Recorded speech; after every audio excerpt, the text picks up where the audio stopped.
Hello everyone, welcome to my channel. I am here to help you today. I know you use this video to fall asleep, so before that, like the video and subscribe to the channel. Also, where are you from and what time are you watching? Now get comfortable and relax. Case 1.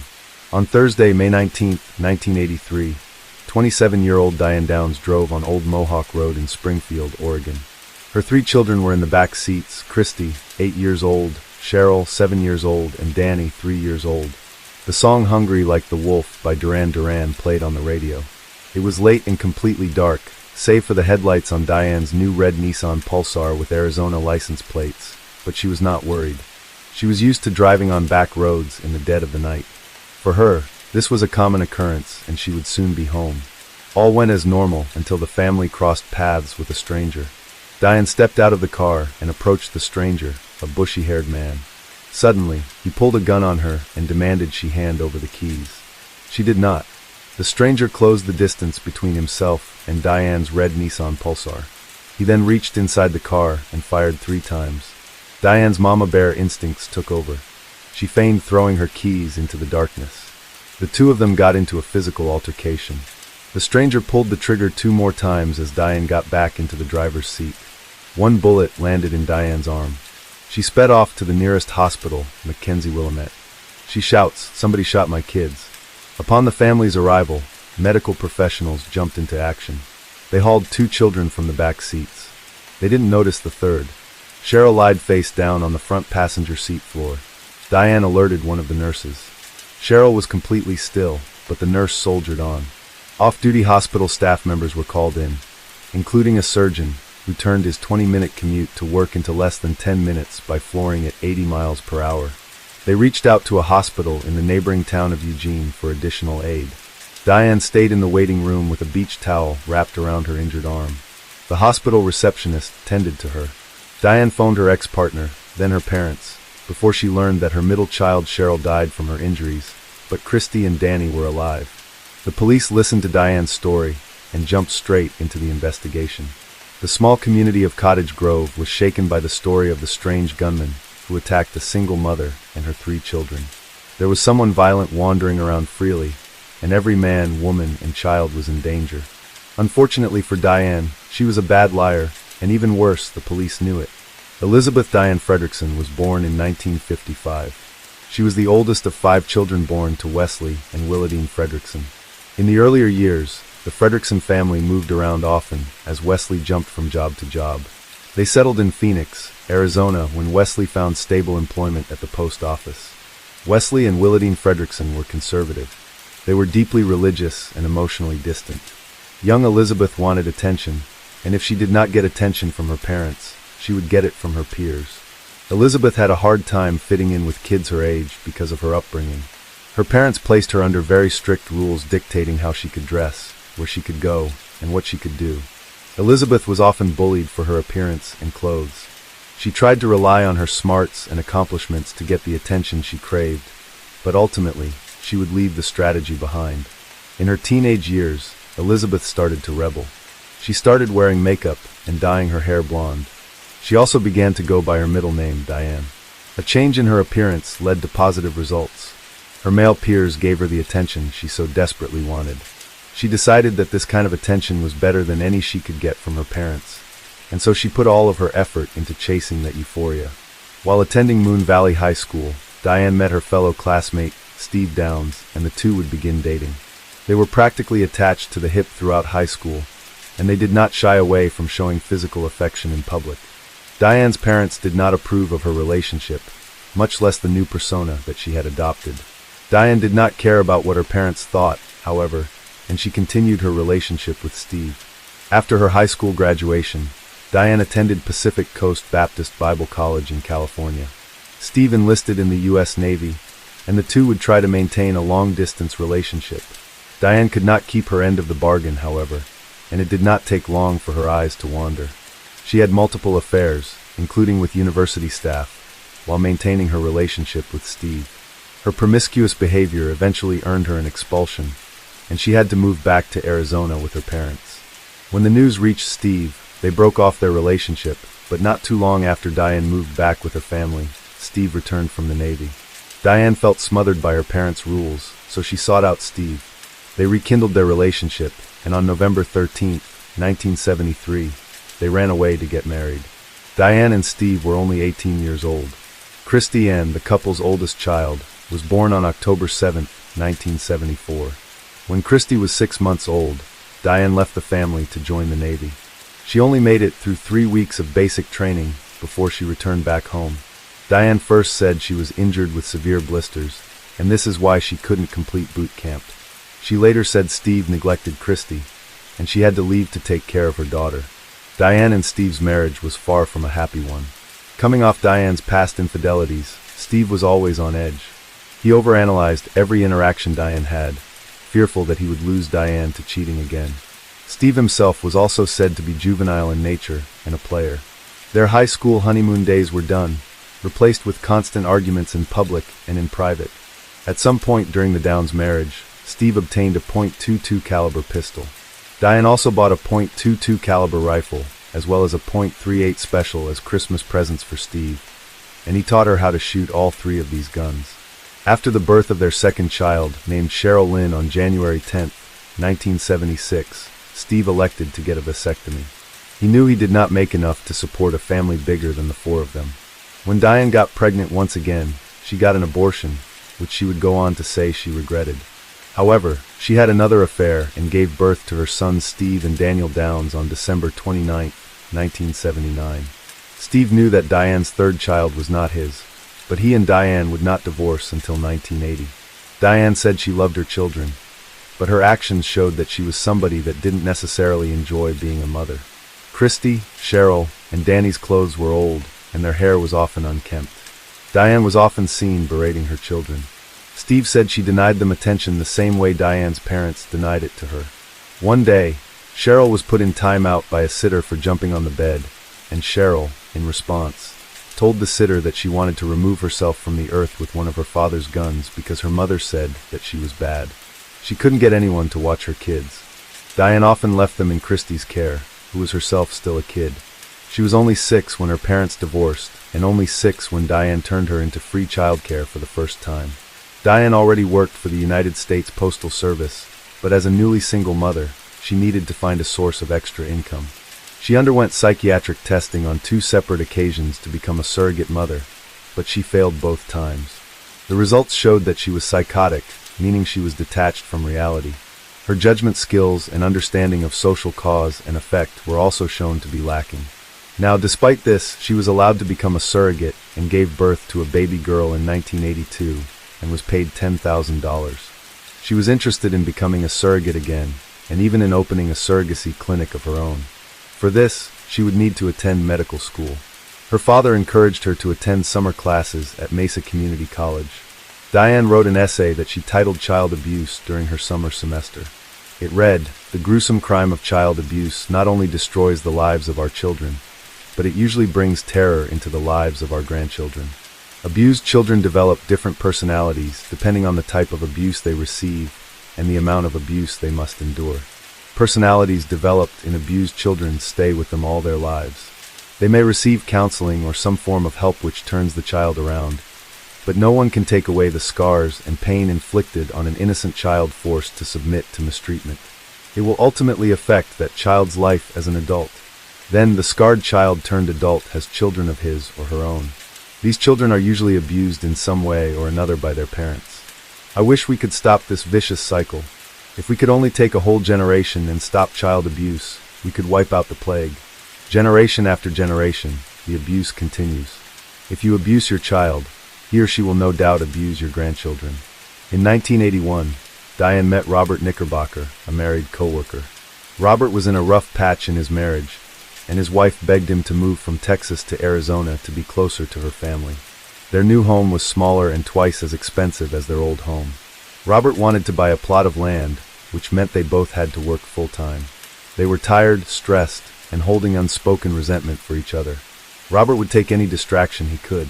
Diane was pregnant with a surrogate child when they met. After the baby was born, the hot Arizona summer came in full force. Diane dressed in a provocative, less than professional way that got Robert's attention. Their workplace acquaintanceship soon turned into an affair. Robert was not interested in anything outside of a physical relationship with Diane. She pretended to accept this while secretly obsessing over him and the life they could share together. She marked the day of their first illicit encounter on her calendar with a big red X.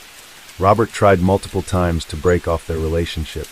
One way or another, Diane convinced him to stay with her. When she encouraged him to serve his wife with divorce papers, Robert realized he was way out of his depth. He did not want to be a father, much less to someone else's children. He was upfront with Diane about this. He never wanted to see Diane while she was with her kids. Steve contacted Diane, looking to reconcile their marriage. Robert encouraged her to at least try. During this period, Robert said Diane and Steve got into a physical altercation, and that she showed up at work the next day with a black eye, a swollen nose, and black and blue bruises on her face and neck. Robert had a few interactions with Steve. In August of 1982, the two men had a face-to-face meeting. Steve told Robert, "Diane is kind of crazy when it comes to sex. She has some problems, emotional problems about it." Following month, Steve took in Christy, Cheryl, and Danny. While in their father's care, Christy and Cheryl were able to attend Pomeroy Elementary School.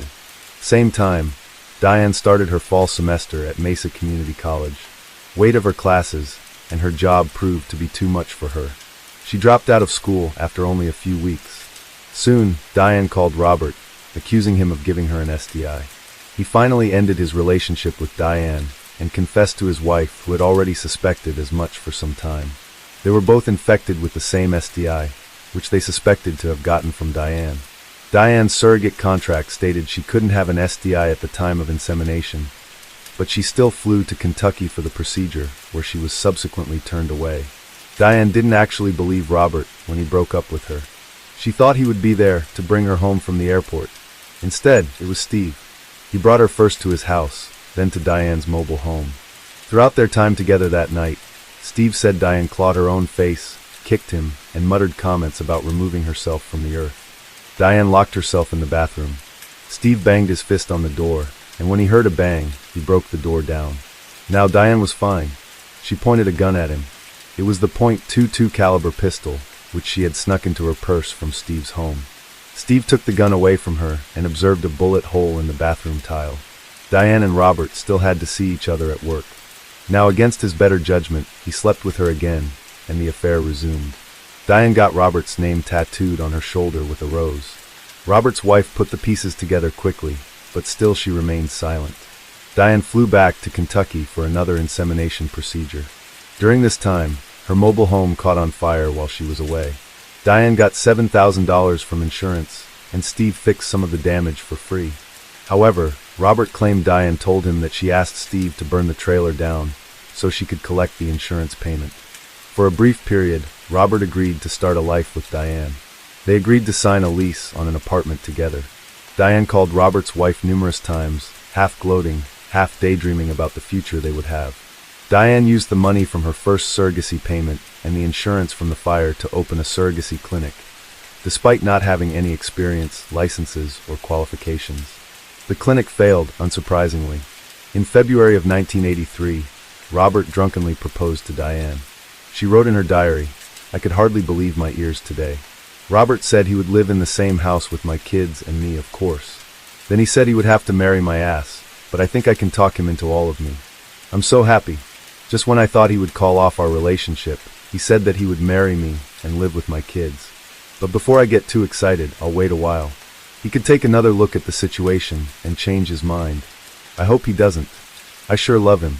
That same month, in the apartment Robert was staying in at the time, Diane asked Robert to choose between her and his wife. Robert chose his wife, and Diane became angry. Robert left the apartment and called his wife from a phone booth. She picked him up in her car and drove back to their marital home. Diane followed them. She pounded on the door and rang their home phone all night. After this encounter, the Knickerbockers decided to vacation to Texas. Still, they could not get away from Diane. They were visiting their old friends when their phone rang. It was her. Diane memorized this friend's phone number, and Robert realized she must have gone through his wallet at some point. Diane said she got a successful work transfer. She would be moving to Oregon in April, and she would be taking her kids with her. Christy and Cheryl were made to pick which parent they wanted to live with. They picked Diane as they were afraid of hurting their feelings. Danny was not Steve's son, and he was 3 years old, so he did not have a choice. The Knickerbockers returned from their vacation, and again, Robert and Diane saw each other at work.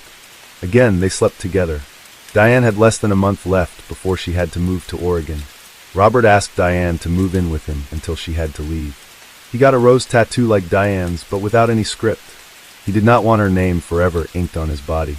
Diane left Arizona for good, and Robert returned to his wife for good. They met up only one more time when Diane decided she wanted to return Robert's gold chain necklace. She left a rose in his work mailbox. She harassed the Knickerbocker household with letters and packages. Robert put return to sender on every piece of mail he received from Diane. Steve noticed his 3 firearms were missing. He assumed Diane took them and thought nothing of it. She was a single mother in a new state. She needed protection. In May of 1983, one of Diane's new co-workers, Heather Plord, mentioned that she was thinking about buying a horse. Some nights later, Diane saw a horse rental ad in the newspaper. Diane decided she would pack her children in the car after their dinner to visit Heather and show her the ad. She said she also thought it was a good opportunity to get the kids out of the house. Now, on their way home from the Plord residence, Diane said she stopped when she saw a stranger signaling for her help. She got out of the car, and he demanded that she hand over her keys. She refused, then gunshots. When Diane arrived at Mackenzie Willamette Hospital, medical staff took the 3 children while Diane waited in the lobby. Cheryl originally went unnoticed until Diane called out Cheryl's on the floor. She hasn't moved at all. She was still and unbreathing when they brought her into the trauma room. A heart monitor showed a flat line. A nurse tried to remove the blood from her throat. Maybe that would get her to breathe again. She was thick and congealed. Cheryl was not actively bleeding, which was not a good sign. A doctor found 2 bullet holes in her back. He realized Cheryl was dead upon arrival. She was only 7 years old. Christy had a stroke, and she was unconscious and barely clinging to life. A bullet was still in her body, and another had torn straight through her chest. Her right lung would collapse. A massive hemorrhage in her left lung blocked the flow of oxygen. Her heartbeat went from weak to completely non-existent. Surgeons could not get her heart beating with an injection alone. They inserted a catheter tube into an artery and pumped Christy with blood. Her heart did start beating again. Her right lung was no longer collapsed. The left's hemorrhage remained. While Christy was asleep, a surgeon stitched the exit wound in her left lung shut. She could have died at any moment, but she came out of the surgery alive. She woke up aware of her surroundings, but would not be stable enough for further surgeries until later. Danny was awake and frightened.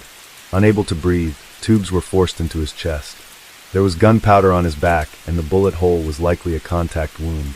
The bullet hit dangerously close to his spine. Doctors knew there was a chance that Danny would never walk again. Hospital receptionist Judy Patterson was on the phone with a police dispatcher. She saw Diane go into the bathroom. She heard running water. Diane came out of the bathroom and asked to use the phone to call her parents. Judy got more information from Diane about where the shooting took place. Diane tried to go into the trauma room, but Judy stopped her. This is when she saw Diane's arm. Injuries were minor and superficial. On any other night, one of the licensed nurses or doctors would be available, but every capable body was accounted for. So Judy herself tended to Diane's wounds. As such, she got more information from the mother about what happened. Diane said, "We went out toward Marcola to see a friend. We were headed back driving along Old Mohawk Road. My kids were laughing and talking. I was laughing at something Danny said and talking to Christy. There was this man standing there in the middle of the road. He looked like he needed help. I stopped the car and got out. He wanted my keys. He just reached in through the window and shot my kids. It's a terrible thing to be laughing 1 minute and have something like this happen to you." Judy let Diane use the phone. She called Robert Knickerbocker, then her parents Wesley and Willadine Fredrickson. They lived only 2 miles from the hospital, and they rushed to be at Diane's side. Less than 10 minutes after Judy Patterson's call, officers from both Springfield and Lane County arrived. Diane recounted the shooting to them and said the first of many conflicting details. Her children were asleep, and not as she told Judy, laughing and talking. Hospital staff and law enforcement took note of Diane's demeanor. She was calm. She had her mental faculties. She wasn't visibly upset or hysterical. Sergeant Robin Rutherford asked if she could show them the crime scene. The earlier they could start investigating, the quicker they could find the culprit. Diane agreed. Her father Wes joined them. On her way to the police car, Diane commented on her Nissan. I hope my car's okay. Does it have any bullet holes in it? Sergeant Rutherford took the wheel. Along the way, they passed the newly placed patrol cars parked on Old Mohawk Road. No late-night driver could enter or leave without first speaking to the patrol officer. Police and a search dog scoped out the road and the fields for any sign of disturbance. The road itself was quiet, but it was not completely uninhabited.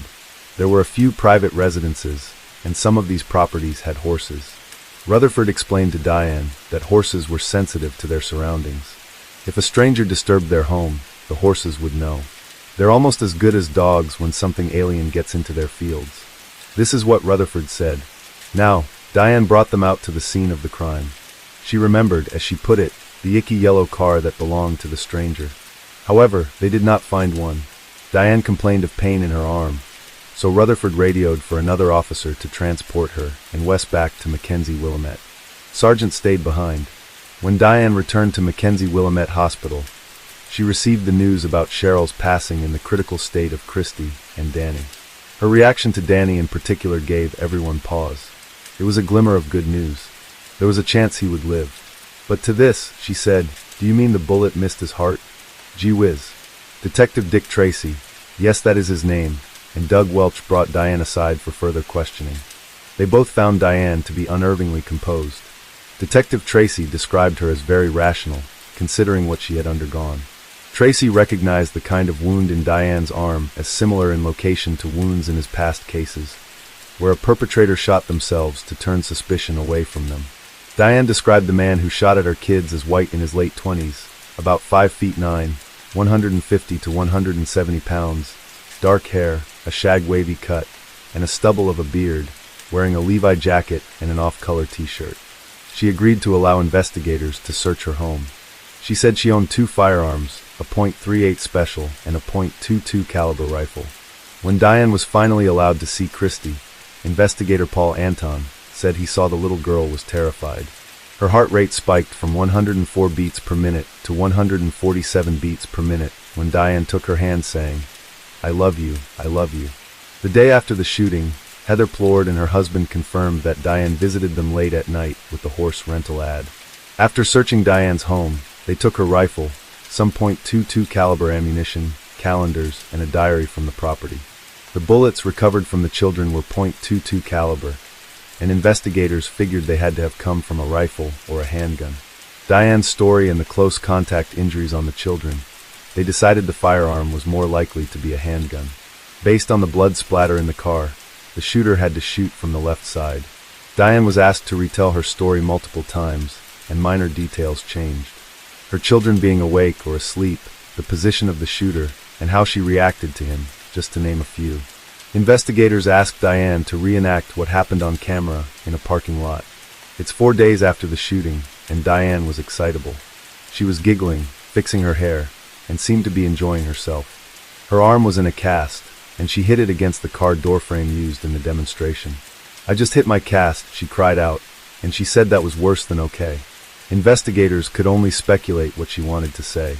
When Steve Downs learned his daughters were shot and that one was dead, he flew to Oregon from Arizona. Danny may not have been his child, but he worried for his well-being as he worried for Christy's. Investigator Doug Welch asked Steve if he knew who Diane called, aside from her parents, the night of the crime. Steve told Welch about Robert Knickerbocker. Diane, in Steve's eyes, still seemed crazy about Robert. Doug Welch and Paul Anton traveled to Chandler, Arizona. There, they interviewed Diane's former co-workers, including Robert Knickerbocker. With his wife present, Robert answered every question about his affair with Diane, even when it was uncomfortable. Both men had airtight alibis that excluded them as suspects. Forensic scientist James Peck spent the weekend studying Diane's Nissan Pulsar. The car itself did not have external damage. This indicated that all 5 bullets from all 5 shots struck their targets. He found 2 bullet casings that were .22 caliber. There were blood and gunpowder particles in the back seat and the front passenger seat, but none in the driver's seat. Cheryl Lynn Downs had her funeral on May 25th. She was cremated and her ashes were scattered in Arizona. Christy and Danny were both in stable condition. They were both paralyzed, Danny from the waist down and Christy in one arm. Her stroke took away much of her speaking ability, but the right treatment and therapy could make her coherent again. Diane's confiscated diary was full of love letters to Robert Knickerbocker. It seems to investigators that they were never meant to be sent, and that Diane used this diary to vent her frustrations following the end of their relationship. Still, Diane's writing style in these letters was unhinged at best and absolutely insane at worst.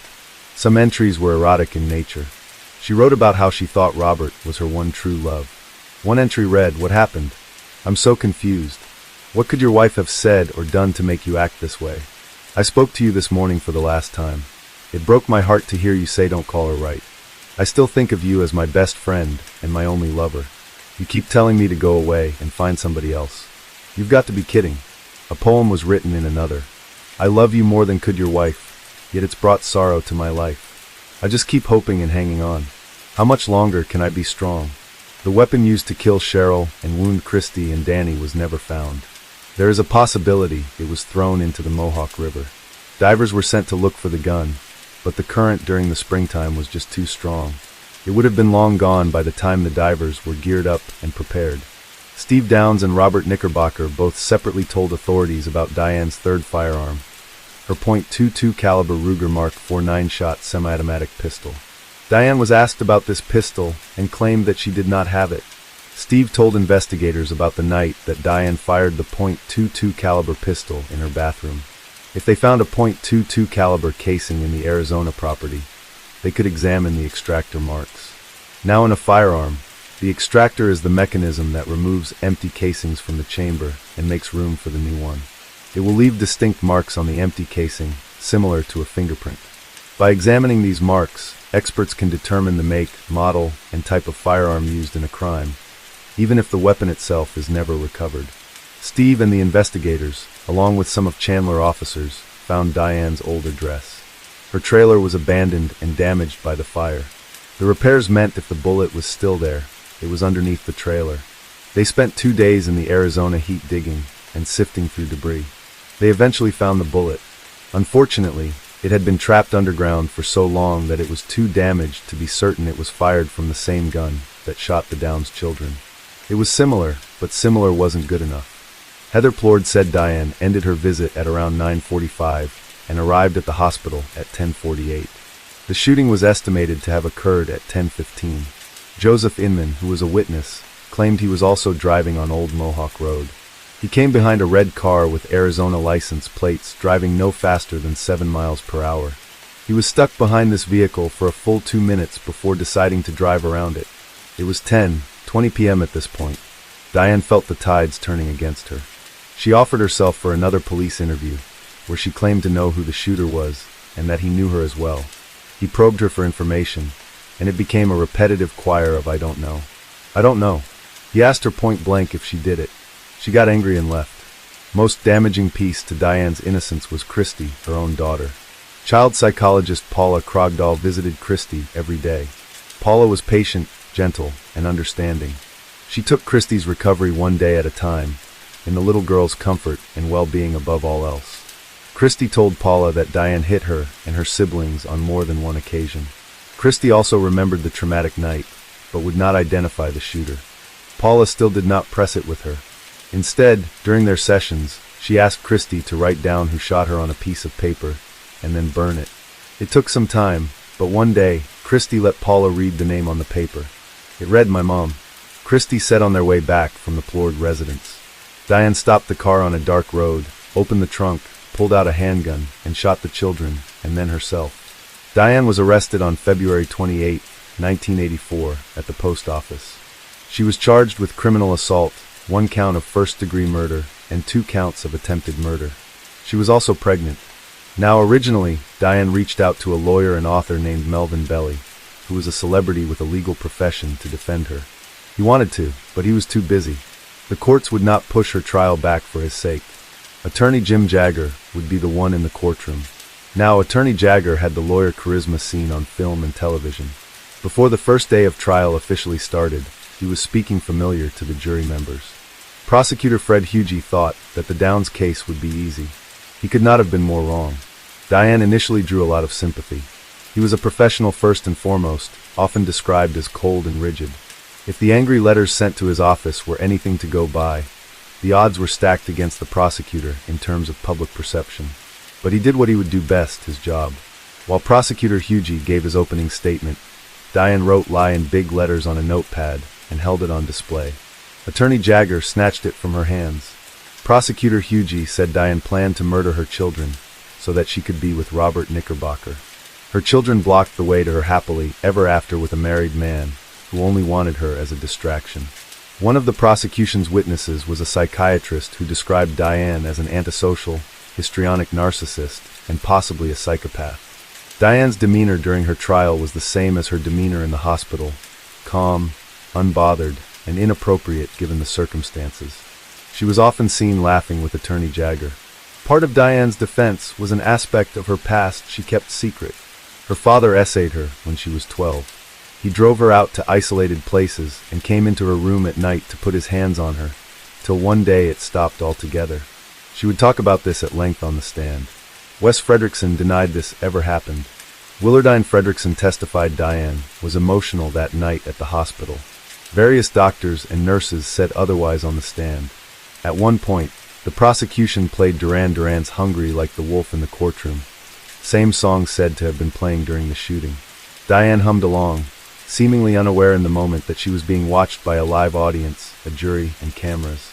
Prosecutor Hughie made the difficult choice to bring Christy to the witness stand. She cried, trembled, and she briefly lost her composure whenever Diane made eye contact with her, but she showed great strength for someone her age. Her time with Paula Krogdahl gave Christy the courage to tell the court what her mother did to her and her siblings. Her mother shot them at close range, and then herself in the arm. Attorney Jagger tried to coax his idea of the truth from Christy. She was coached to say these terrible things, but Christy held firm. During the court proceedings, Diane was visibly pregnant. She would give birth to a baby girl in between her trial and her sentencing hearing. She said in a television interview, "You can't replace children. You can replace the effect that they give you. And they give me love. They give me satisfaction. They give me stability. They give me a reason to live and a reason to be happy." June 17, 1984, Diane was found guilty and was sentenced to life plus 50 years. She had to wait 25 years before she could even be considered for parole. Steve Downs was deemed unfit to be Christy and Danny's legal guardian. Prosecutor Hughie and his wife, Joanne, officially adopted Christy and Danny in 1986. By all accounts, Fred and Joanne had a relationship built on respect, admiration, and love. They understood firsthand the trials Christy and Danny overcame, and could provide the loving environment to heal and grow that Diane withheld from them. Among the public viewers in the courtroom gallery was Enrule, a true crime author. Enrule previously published The Stranger Beside Me in 1980, where she chronicled the life of serial killer Ted Bundy and the time in her life when they were close acquaintances. Enrule followed the case against Diane Downs very closely, taking notes during the trial, interviewing relevant figures, and researching every scrap of information she could. She was very respected in her field thanks to her dedication to her craft. Her book on Diane Downs, Small Sacrifices, was published in 1987. She gave pseudonyms for Diane's affair partners, including Robert Knickerbocker, whom she referred to as Lou Lewiston. This is why Knickerbocker is often referred to as Lou in many sources post-1987. A two-part made-for-TV film adaptation of Anne's book aired in 1989 and starred Farrah Fawcett as Diane. It won a Peabody Award that same year. Diane released her own book about her life in the shooting with the aid of a ghostwriter titled Best Kept Secrets. It was published the same year. On July 11, 1987, while serving her time in the Oregon Women's Correctional Center, Diane escaped prison. She was missing in action for 10 days. 14 states issued manhunts for her. She was finally found in the home of her fellow inmate. The courts added 5 years to her sentence. Prosecutor Hughie insisted on relocating Diane. He lived less than 70 miles from the Oregon Women's Correctional Center. No doubt those 10 days where Diane was missing were incredibly stressful and terrifying for the children. Prosecutor Hughie was successful in his efforts. Diane was transferred to the Clinton Correctional Facility for Women in New Jersey. After her recapture, Diane was interviewed from prison on the Oprah Winfrey Show alongside Enrule. The interview consists of Diane answering direct questions with essay answers or with a redirection to a particular source. She made inappropriately timed jokes and sarcastic comments and bickered with Enrule throughout the interview. Diane was considered a dangerous offender by the state of Oregon, which meant she was entitled to a parole hearing every 2 years until her release or death. After the first 25 years of her sentence, Diane had her first parole hearing in 2008. She doubled down on her first story. She said she was innocent. She said she was always telling the truth. Douglas Harkelrod, a district attorney in Lane County, countered every point Diane made and emphasized her lack of consistency and accountability. She had 2 more parole hearings in 2010 and 2020, which were both denied. Now, Diane is not without her defenders. They are a minority, but they are vocal. Until he died in 2017, Wesley Fredrickson defended his daughter, even though Diane accused him of assaying her. She would recant these accusations against him, and Wes offered $100,000 to anyone who could provide information that would see Diane released from prison. The Facebook group Free Diane Downs is dedicated to proving Diane's innocence. James Fredrickson, Diane's brother, is one of the page's admins. When asked directly about his arguments, James points to DianeDones.com for access to all of the necessary information. Now, DianeDones.com is, objectively, from a technical standpoint, a bad website. The visuals look like they were transported from the Y2K era. The URL uses HTTP instead of HTTPS, which modern browsers automatically flag as not secure. Half of their documented evidence needs to be downloaded to view, which is bad, to put it lightly. Should any of these files get corrupted, a curious internet user could ruin their device without even knowing it. Diane's defenders point to James Clare Haynes as the one responsible for the crime. James Haynes, also known as Jim Haynes, was a Eugene local said to have been bragging about shooting Diane and her children. Multiple acquaintances of his made affidavits swearing as much. He was also said to be a violent husband and a dangerous criminal. One witness's affidavit said he and Haynes saw a blonde woman in an Oregon drug house who got into a verbal altercation with a dealer. He later claimed to recognize this woman when he saw her face in the news. It was Diane Downs. There is an obituary for a man of the same name within the area who lived from 1948 to 2013. There is also arrest records associated with the name James Clare Haynes in Oregon ranging from aggravated theft to possession of controlled substances, but it is otherwise nearly impossible to find any information about James Haynes separate from the Facebook page or the website. Now, maybe there is a grand scheme to keep Diane in prison for the crimes of James Haynes, or perhaps there's a simpler explanation to this alleged confession. And you see this in the murders of Elizabeth Short in 1947, or JonBenet Ramsey in 1996, or serial killer Henry Lee Lucas, who confessed to many more crimes than he actually committed. And that some people will confess to crimes that they did not commit, whether it's for the recognition or because they're just delusional. In addition, the contents within affidavits can also be considered hearsay within a court of law. Now, to be very clear, there is no known physical evidence that links James Haynes with these shootings. Christy and Danny occasionally spoke about their mother on public platforms, but have lived more private, quiet lives. Christy has a daughter whom she named after her late sister. The baby Diane had before her sentencing would be adopted by Jackie and Chris Babcock, a couple in Oregon who named her Rebecca. Her loved ones also called her Becky.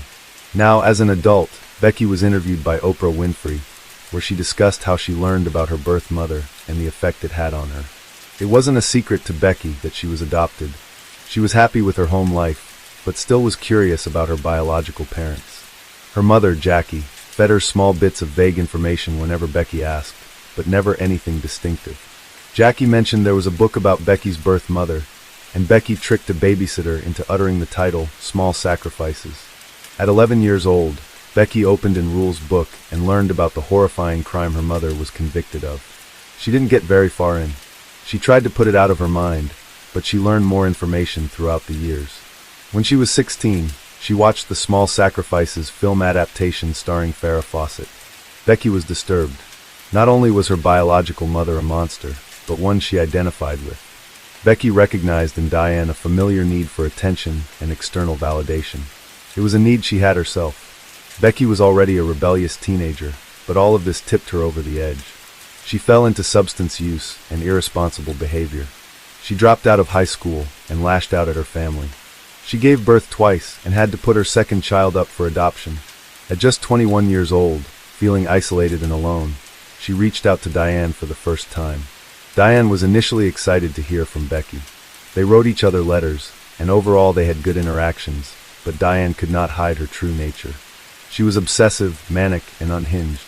Diane wrote that there was a conspiracy against her, that Becky was being observed, and that the real shooter had not been brought to justice. Diane eventually accused Becky of being part of this conspiracy, and this is when Becky stopped all contact with her. Becky Babcock told the public her story in 2010 and said she ultimately regretted ever reaching out to Diane Downs. In more recent years, she has gotten married, fought an ongoing battle with lupus, and runs a non-profit dog breeding business for golden doodles and cockapoos. Overall, she is living a happy life. As of 2024, Diane Downs is serving her sentence in the Central California Women's Facility in Chowchilla, California. She is 69 years old as of the date of this recording. She will likely, thankfully, never be released. Case 2. In late October 1994, late at night, a frantic woman rushed into a family's home in a small South Carolina town, desperately begging for help. She had been carjacked, and her 2 young sons were taken. As soon as the media caught wind of the story, the entire nation joined in the search for the missing boys. Teams of police officers and volunteers searched every corner of the town, and even the FBI got involved. But it was all in vain. The boys seemed to have vanished into thin air, leaving no trace behind. The mystery of that night became one of the most notorious criminal cases of the decade. When the truth was finally revealed, it sent shockwaves around the world, an ending that no one saw coming. On the evening of October 25, 1994, Union County Police in South Carolina received a call from a local resident whose peaceful evening had been shattered by a distraught woman, hysterically banging on the door, begging for help to find her children. That evening, Susan Smith had been on her way to visit a friend with her sons, Michael and Alex, safely buckled in their car seats in the back. Shaken and terrified, she recounted how a man had jumped into her car at a red light, threatened her with a gun, and demanded she keeps driving. A little later, the attacker pushed Susan out of the car, telling her to get out of there. When she pleaded to take her children with her, he coldly replied, "I don't have time for that." Panicked, Susan ran to the nearest house to call for help. Seeing how shaken and terrified she was, the homeowner himself dialed 911 and explained what had happened. David Smith, Susan's ex-husband and the boy's father, found out about the incident while at work. He received a call that gave him little information, only that Michael and Alex were missing. Without hesitation, David rushed to Susan's side and found her in utter despair, sobbing uncontrollably. He could barely make out what she was saying. It was only when he spoke to the police at the scene that he was able to get more details. The family was immediately swarmed by representatives from various media outlets, all eager for details and requesting interviews. The young parents cooperated, knowing that widespread coverage could be crucial. According to Susan, the carjacker had ordered her to drive around John D. Long Lake, and once they reached the destination, he forced her out of the car. And he drove off, completely ignoring the boys' cries, a detail that truly baffled the police.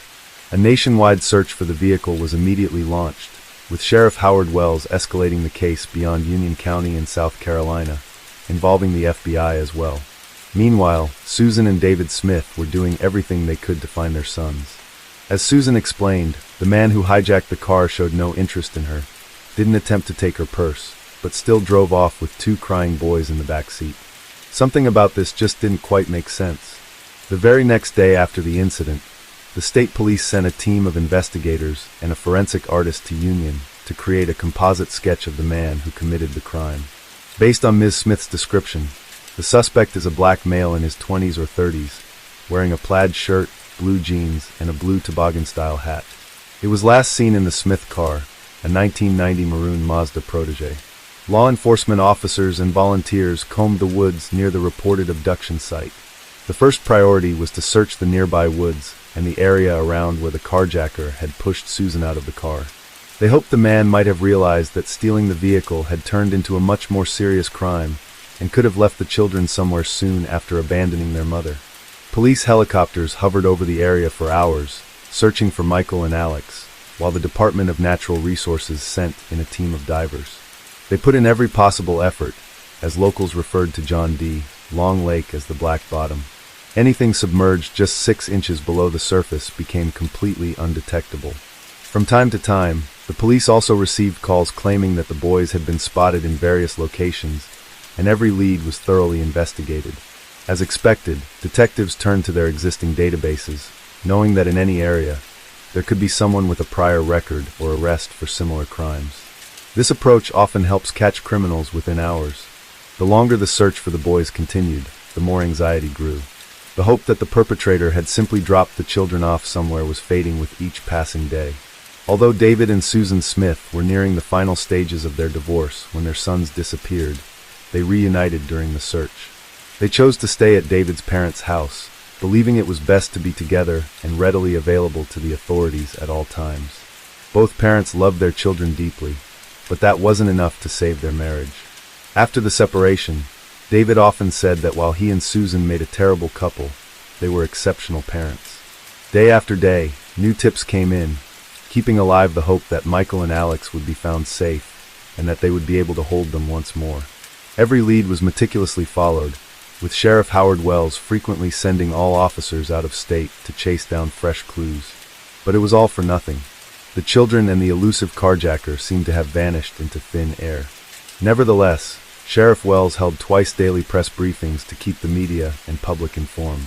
As the entire nation anxiously awaited any updates about Michael and Alex Smith, the tireless search had stretched far beyond the initial search area. After 3 days, there was still no trace of the suspect or the vehicle. People who initially believed the boys or the car would soon be found abandoned began to wonder what had truly happened to the children. Sheriff Wells' ongoing optimism and his actions left many puzzled. If the perpetrator had no intention for the boys, why hadn't they been found yet? We do not have the children, we do not have the suspect, we have telephone tips, reports matching descriptions, we have information coming in from friends, from relatives, from psychics, from General Crackpot, but we've got to go through all of it. A command center at the Sheriff's Department in Union, South Carolina, is taking calls on the case around the clock from all around the country. In town, posters of the children adorn the storefronts. Yellow ribbons call for their return. We've had another day of aerial search, water search, a horseback patrol to try to develop leads in this case. Searchers don't know what happened. All they know is somewhere there has to be evidence of the missing boys and the car. Do you think it's possible that the children are still alive, and with this man being driven around? Not only is it possible, that's my hope right now. If he's still driving around, that gives us more opportunity to find the vehicle and the children. In high-profile cases like this, support often comes from those who have faced similar tragedies themselves. I called the Polly Class Foundation, see if there was anything I could do. I just want the kids back. Polly Class was abducted at knife point from her bedroom the night of October 1st, as she and 2 girlfriends overnight at her house. Mark Class, who had founded an organization to help grieving parents, had spent years aiding families in their most painful times. He answered the Smith family's call for help and flew to Union County. But surprisingly, Susan and David refused to meet with him, and Susan's cousin stepped in as the family's spokesperson to the press. I have a statement here written by Susan and David, and I want to read this to you. It is so hard to explain how much we love those 2 little boys and how much we miss them. The hardest part is not knowing where they are. Why are you speaking instead of the parents? David and Susan have been through a tragedy that is unimaginable to most of us, and it has just been extremely difficult for them to be able to gather the emotional strength they need to face this. Class was stunned. From his own heartbreaking experience, he knew that parents were usually the best advocates for their missing children. Yet, for some reason, the Smiths chose to retreat from the public. Why? Class's confusion was completely understandable. In such desperate situations, parents typically do whatever is necessary, no matter how exhausted they are. The Smiths' decision to cut themselves off from a nation that was praying for their children immediately raised suspicions. Susan claimed that a black man had forced his way into her car while she was stopped at a red light. He supposedly made her drive along Highway 49 toward the lake, then pushed her out of the car, leaving the boys in the back seat.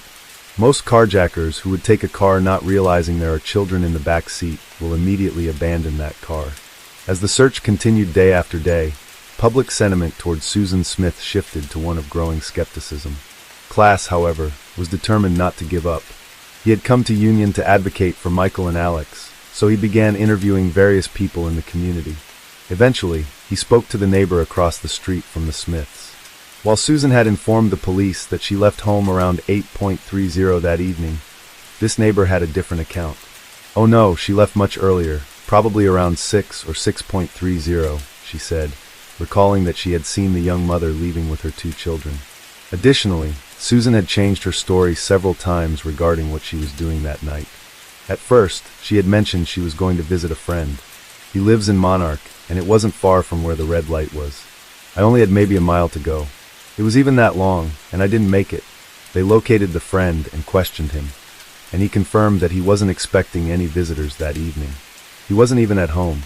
She had never gotten to the friend's house. We questioned the friend and found out he wasn't at home. In light of this, Susan altered her story, stating she had been at Walmart. The police followed up with the store, but none of the employees remembered seeing her with her children that night. What concerned the investigators the most was the intersection where Susan claimed the carjacking took place.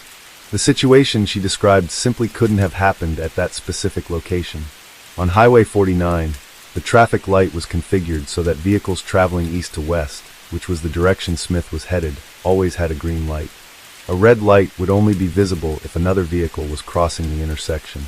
This caught the detective's attention, as it meant that at least one vehicle must have crossed the intersection, implying there should have been a witness. However, Susan maintained that there were no witnesses. Law enforcement officials arranged to meet with Susan and David again for additional questioning and verification. They first interviewed the father of the missing boys and conducted a polygraph test with a seasoned specialist from the FBI. David was cleared as a potential suspect that very day, but Susan's interviews, along with those of the detectives and the polygraph examiner, had to be repeated several times. Susan Smith took multiple polygraph tests and, without a doubt, failed 3 of them.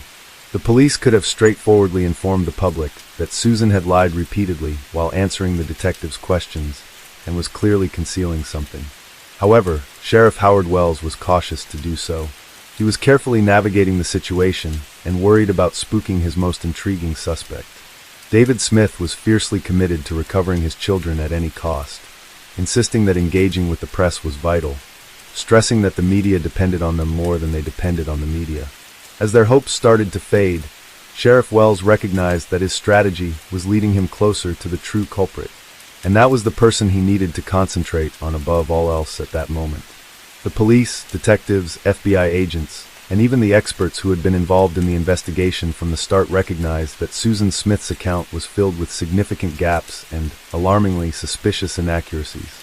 Sheriff Howard Wells announced he would be holding a press conference. David Smith found out about the situation from the television and felt as if he were caught in a cruel joke. He had faith in his ex-wife and thought of her as a loving mother. He couldn't imagine for a moment that Susan could do anything horrific to their children. The initial alarm was raised by the medical examiner who had spoken with Susan on Wednesday, October 26th. After their discussion, he informed the sheriff, "From what I can tell, she is involved in this case." The police had done an impressive job, carefully examining every detail of Susan's story and closely monitoring her actions. The turning point came on Wednesday, November 2nd, when the polygraph examiner posed the question, "Is it possible that the carjacking took place somewhere other than where you've described?" He calmly explained how the traffic light functioned at that location and suggested that the incident might have happened at a different spot.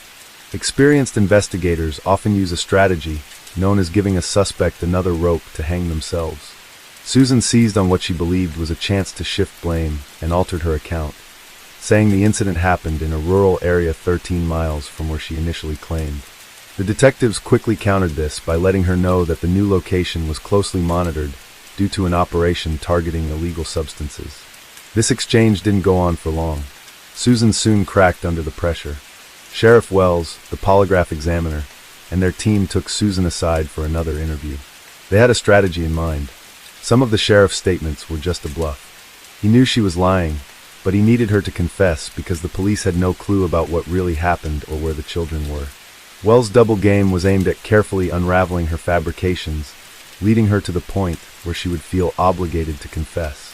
Eventually, Susan revealed the truth to them. The car was in Lake John D. Long and the children were inside, submerged beneath the water. The police dispatched drivers to the lake. Although they had previously searched the area, they hadn't found anything due to the murky water hiding the car. When the vehicle was finally pulled from the water, the children were indeed inside. The Smith family held a visitation at the Holcomb Funeral Home in Union. Scores of local residents filed in to pay their respects. A funeral for the two young boys is scheduled for Sunday. When news of Susan's confession broke, the local community was completely caught off guard.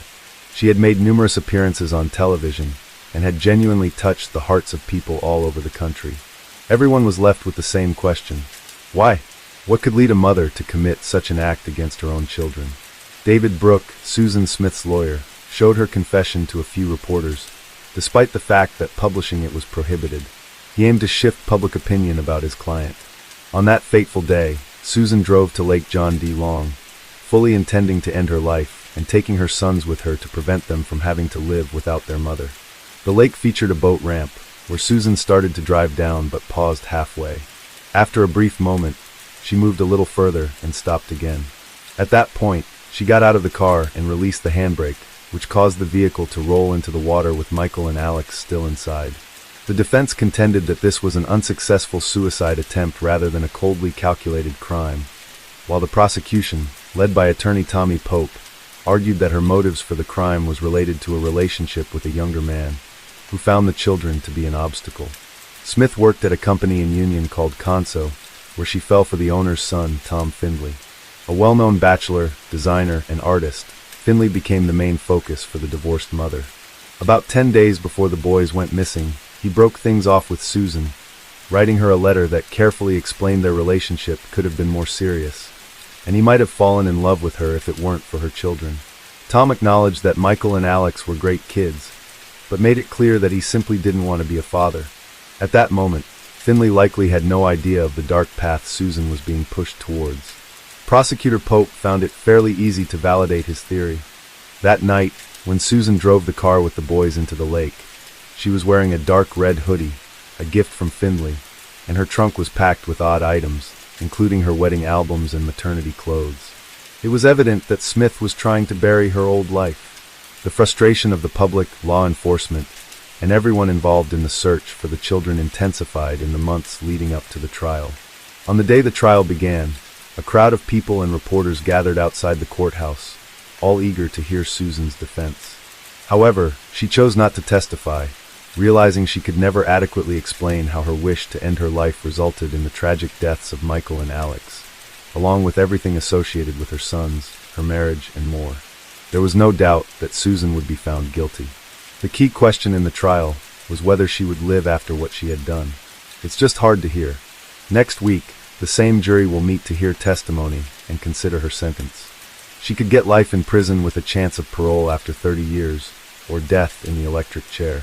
Public sentiment was split on what kind of punishment Susan Smith should receive. Take her in there and just throw her in there, and like death ain't too good for her.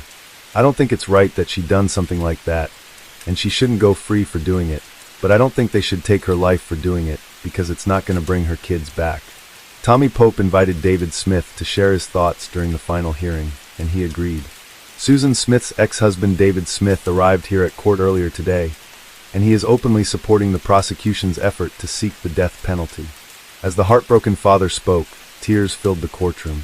This man's life had fallen apart. It was the most difficult thing I've had to do, I guess, since I buried Michael and Alex.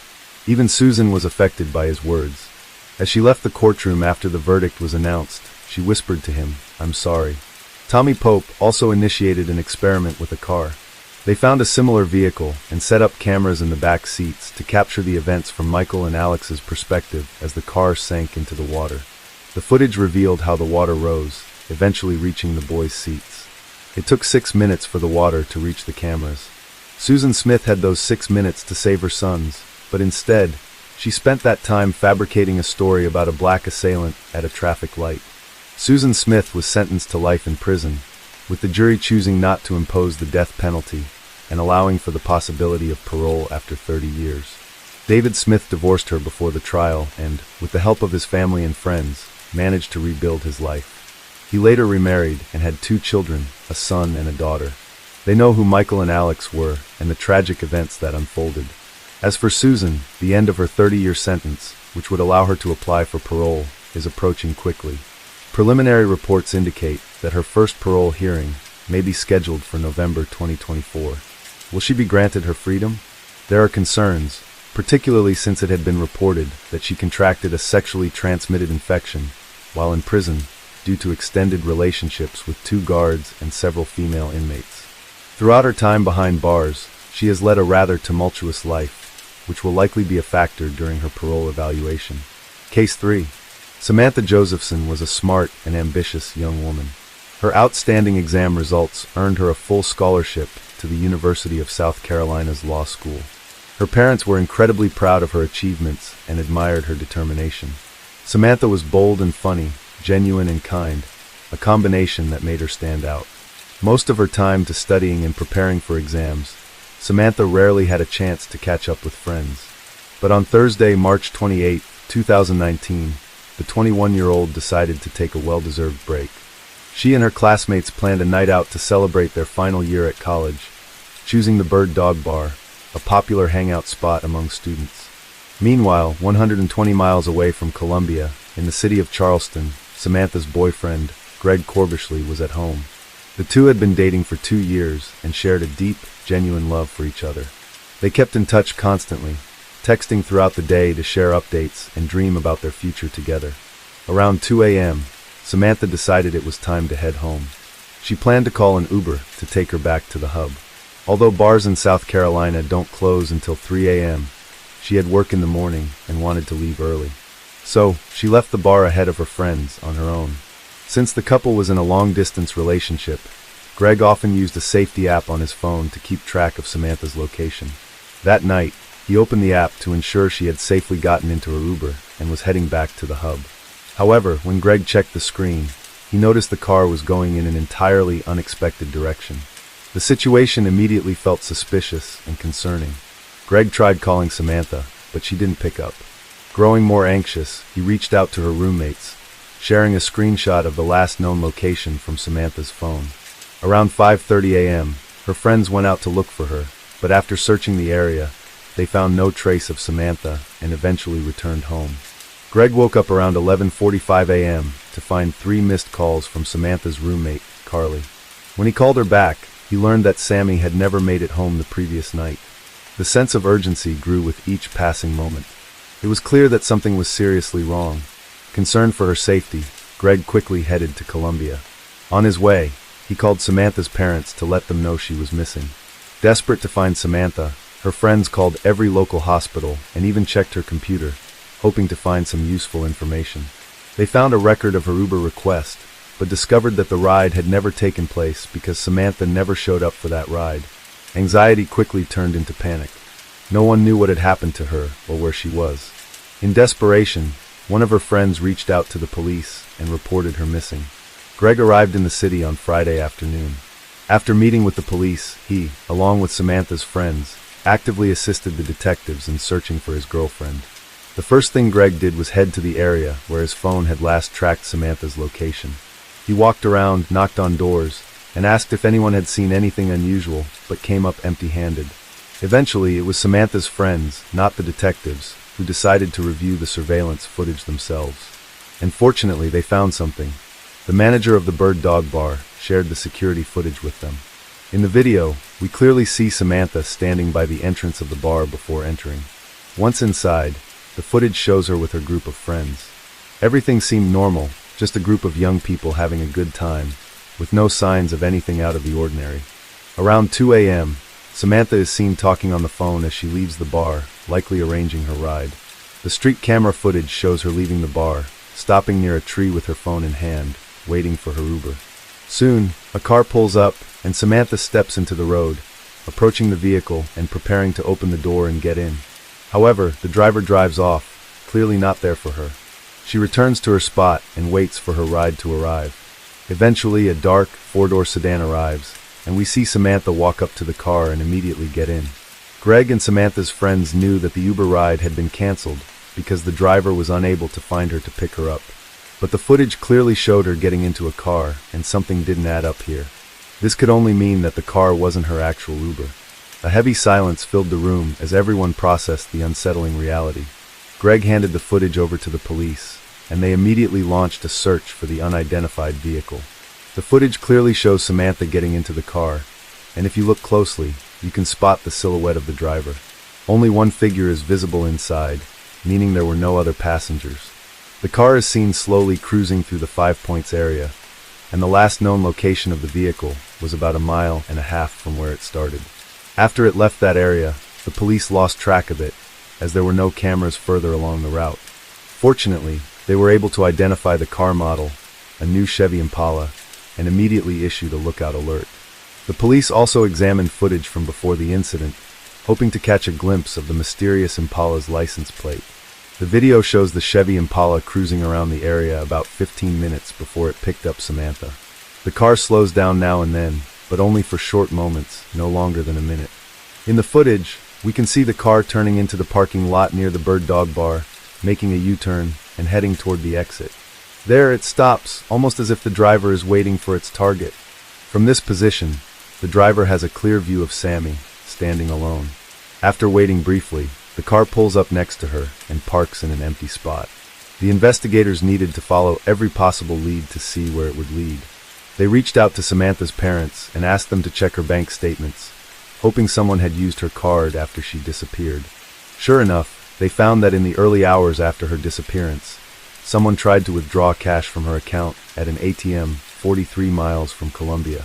At last, they had a solid lead, and the investigators quickly sought permission to access the surveillance footage from that ATM. In the footage, what looks to be a male, dressed in all dark clothing, wearing gloves and trying to conceal his identity. The unknown individual attempted to withdraw cash multiple times using the missing woman's card, and about an hour later, he tried again at a different ATM. In the second video, he is seen trying to withdraw money once more, with his face fully covered by tightly pulled hoodie strings, sunglasses, and a bandana. He went to great lengths to keep his identity hidden. Later, around 2 p.m., a call came in from New Zion, a small town east of Columbia, to one of the police stations.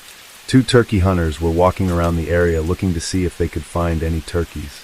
As they were making their way back to the car, one of them spotted something odd and suspicious between the trees. When he got closer, he was shocked to find a lifeless body. The girl fit the description of the missing Samantha Josephson. By the time that she was found, her body was in a horrifying condition, almost unrecognizable due to numerous injuries. The investigation later confirmed that she had been stabbed nearly 100 times. On the night of March 30th, around midnight, Samantha's parents arrived at the station and were led into a meeting room. Inside, they saw a long table, and standing next to it was someone with a coroner label on their badge. The moment they spotted this, everything became painfully clear to them. Samantha's mother broke down in tears, while her father, overwhelmed with anger, smashed a chair. At that moment, Greg entered the room. When he saw the expression on Samantha's parents' faces, he immediately understood what had happened. The discovery of Samantha's body shifted the investigation's focus, escalating the case to a whole new level. Nearly everyone at the station on duty that day began searching for the black Impala. Officers spent hours combing the Rosewood community, where Samantha's phone had last been tracked, but it was all in vain. Frustrated, the detectives decided to head back to the 5 Points area, where everything had started. As they were leaving the Rosewood community, they unexpectedly spotted a black Chevy Impala that matched the description exactly. The officer informed dispatch that he was about to pull the car over. The driver's behavior clearly showed he was nervous, as it was obvious that a simple document check wouldn't resolve the situation. One of the officers quickly went to search the car, hoping to find a bag of marijuana, which was illegal in South Carolina. By the driver's seat, the officer discovered a set of keys, a pink phone, and a USB flash drive, the kind commonly used by students. The keys had a label that read "Room." It was obvious that these items belonged to a woman.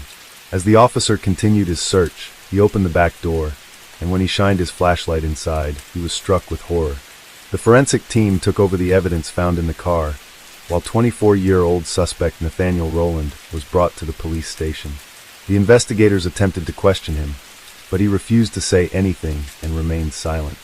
It's not unusual for suspects to remain tight-lipped and uncooperative during investigations. Meanwhile, students and faculty at the University of South Carolina gathered to pay tribute to Samantha. A large crowd had gathered, and each of her friends gave emotional speeches, each one describing Sam as their best friend. This spoke volumes about the kind of amazing person she was. While Nathaniel Rowland continued to deny any involvement in Samantha's case, the detectives contacted his girlfriend, Maria Howard. She agreed without hesitation to come to the station and share everything she knew and had witnessed. The suspect's girlfriend told investigators that he was at home when she went to bed, but by the time she woke up, he was gone. This meant that on the night Samantha was last seen, Roland could have easily left for up to 7 hours, more than enough time to commit the crime and return home. After talking to Maria Howard, the investigators had enough evidence to get a search warrant for her home. In the trash bags in the backyard, police found clothes belonging to Nathaniel, along with cleaning items he had used, and paper towels stained with blood, likely the same ones he used to clean the blood from the backseat of his car. Officers also uncovered what they believed to be the murder weapon, which is a multi-purpose tool. The police later learned that Roland had gone to mobile phone sales and repair shops the day after Sammy went missing. It seemed he had tried to sell an iPhone that belonged to Samantha Josephson, but something went wrong. Eventually, the rose gold iPhone was found in Roland's car. The investigators then compared the store footage with the surveillance of the unknown man trying to withdraw money using Samantha's bank card. The clothes Roland wore in the store while attempting to sell the iPhone matched exactly with the man at the ATM, particularly the hoodie with distinctive white drawstrings. This same hoodie was later found in a trash bag. At this point, there was no doubt. Nathaniel Roland was the one who had committed this brutal crime. With this solid evidence, the investigators were now ready to officially charge him.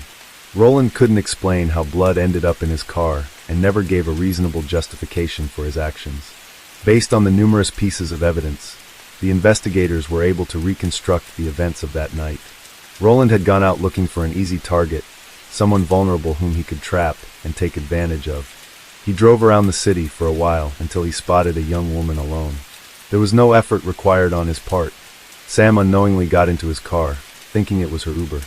Once the car started heading in the opposite direction, the attacker locked the doors. Everything seemed to be going according to plan. What he didn't expect, however, was the strength of Samantha Josephson. She wasn't one to give up easily. She fought back fiercely, desperately trying to escape. During the forensic investigation of the car, investigators discovered shoe impressions even on the back window. As for why Roland chose to end her life in such a brutal and merciless way, unfortunately, only he knows the reason.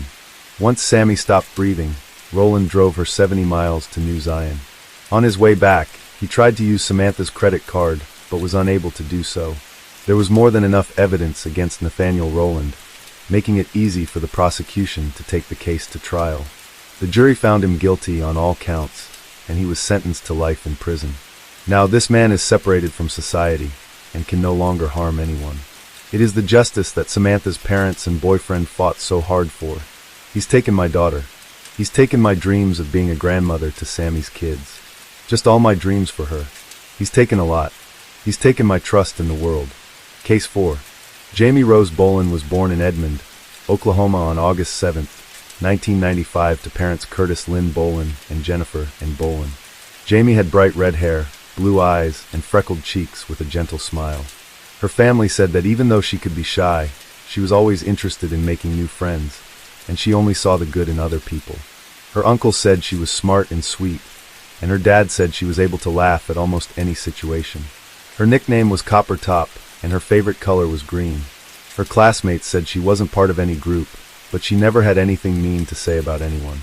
Jamie was in the 5th grade at Purcell Intermediate School, and had met her best friend Carissa at the beginning of the school year. They were both in Girl Scouts together and were very close.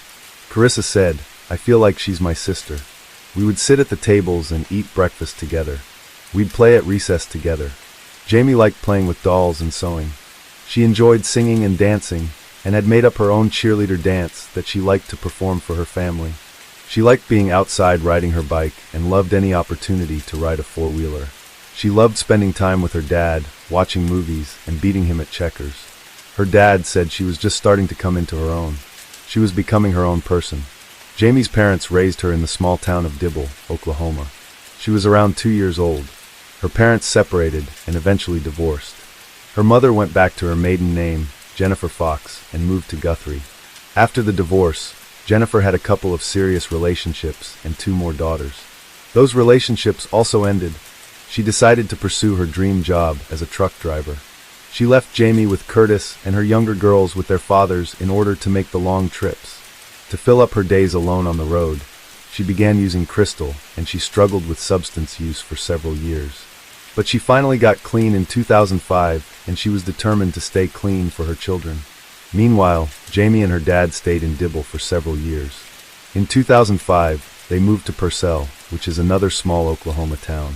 They moved into an upstairs unit at the Purcell Park apartment complex on North 8th Avenue. The apartment complex, Jamie met her new neighbor, Kevin Ray Underwood, who also had bright red hair. He rented the downstairs apartment just across the breezeway, and had been living there for about a year and a half when Jamie and her dad moved in. Kevin was quite shy.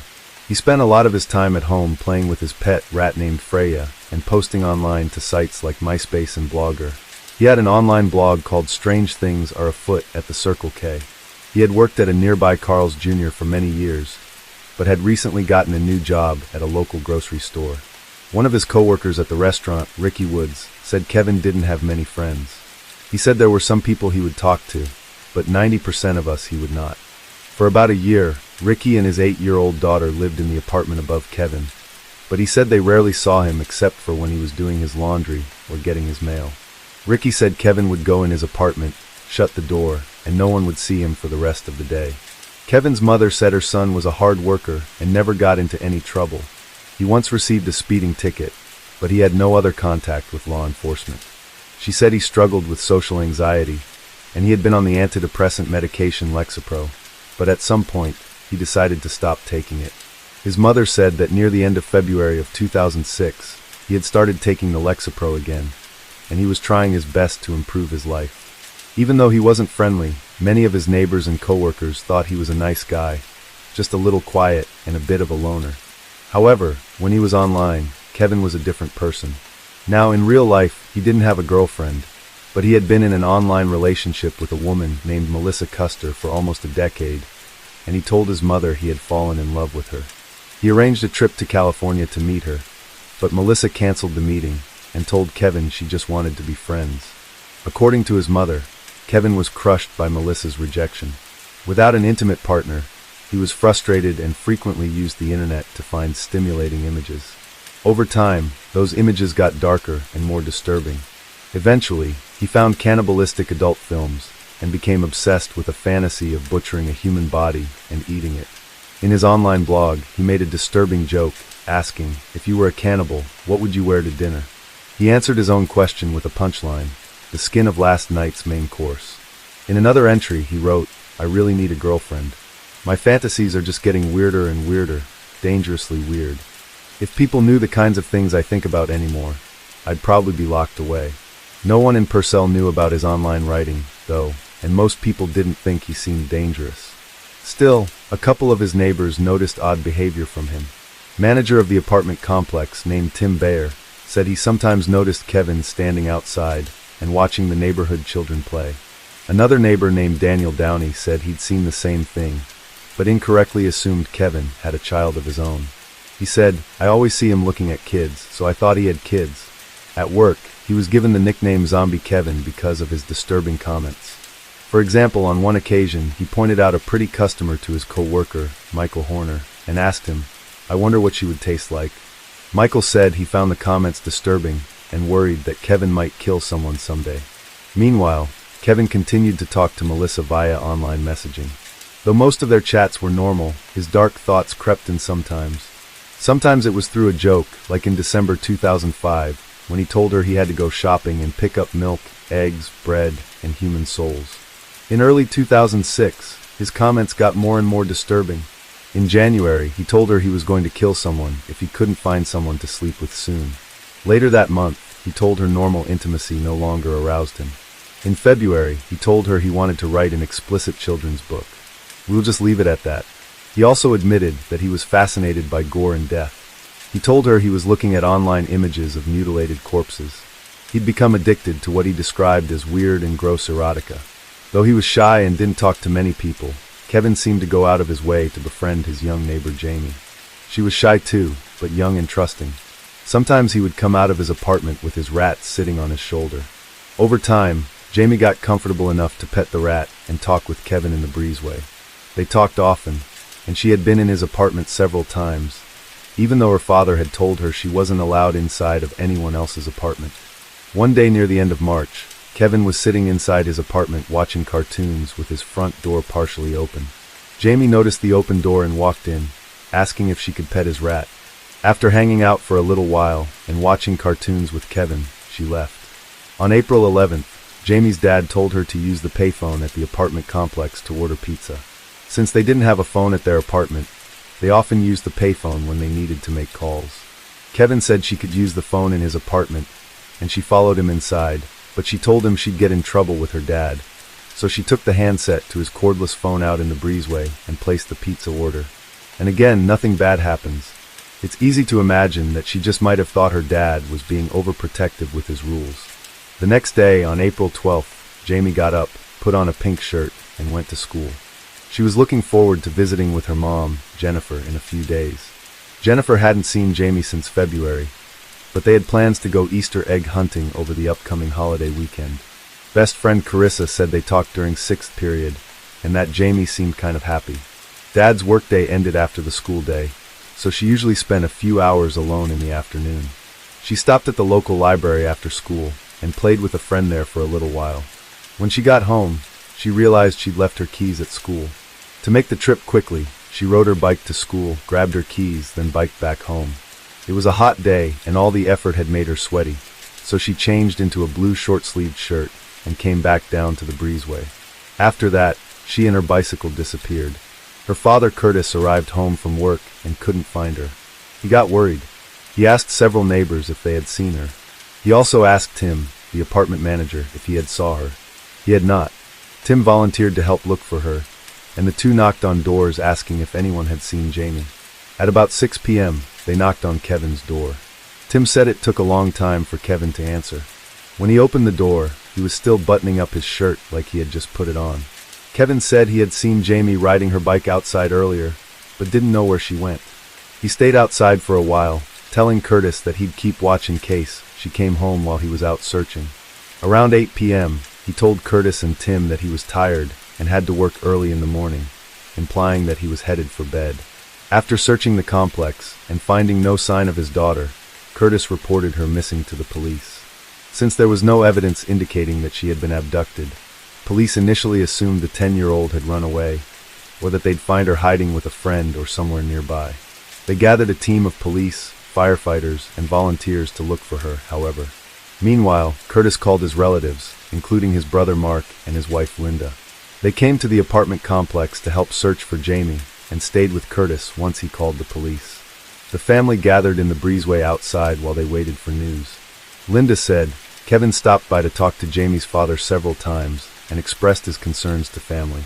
Curtis also called Jamie's mom Jennifer, catching her on the road in Arizona hauling a load of produce. She was driving 75 miles per hour when the phone rang, and she didn't even remember pulling over. She said, before she realized what was happening, she said her truck was shoulder and half on the road. She rushed to Purcell as soon as she could. Her plans of a happy Easter visit totally shattered.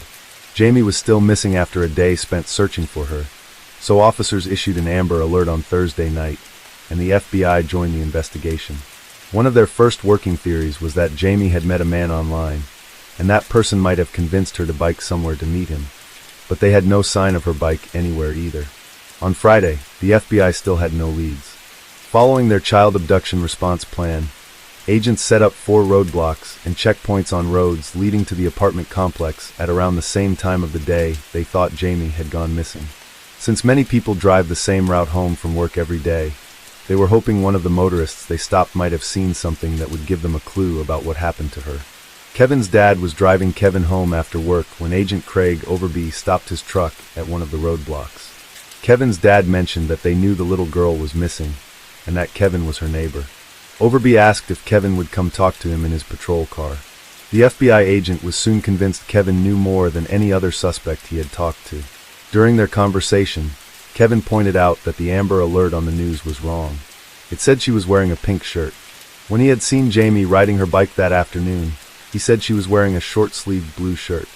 This meant he had to have been one of the last people to have seen her before she went missing. The agent told Kevin he wasn't under arrest, but he was a very important witness, and asked if he could come to the police station a few blocks away to give a more complete statement. Kevin agreed. During the interview, he insisted he couldn't have been involved in her disappearance, telling detectives I could never hurt her. She reminds me of my sister. After talking for about an hour, Agent Overby drove Kevin back to his apartment and asked if he and the other agents could look around. Hoping to look innocent, Kevin agreed. Inside, they noticed what looked like blood in the bathtub, so they continued to search. They found a large gray plastic container in the back of Kevin's bedroom closet that looked suspicious because it was sealed with duct tape. When Agent Overby asked him what was inside, Kevin told him it was full of comic books, and he used the tape to keep the moisture out. The agent pulled up a corner of the tape and opened the container enough to see a blue shirt like the one Jamie had been wearing when she went missing. When the agent said he saw clothes inside, Kevin blurted out, "Go ahead and arrest me." The agent then asked Kevin, "Where is she?" To which he replied, "She's in there. I hit her and I chopped her up." Now inside the container beneath her blue shirt, they found her. They arrested Kevin and obtained a search warrant so they could look for additional evidence. As they led him from the apartment, Kevin said, "I'm going to burn in hell." After a more extensive search, they found the frame and back wheel of Jamie's bike shoved under Kevin's bed, and the rest of it in a duffel bag in his walk-in closet. In the same closet, they found a bag of adult toys and videos, along with a Barbie doll head with nails through its eyes.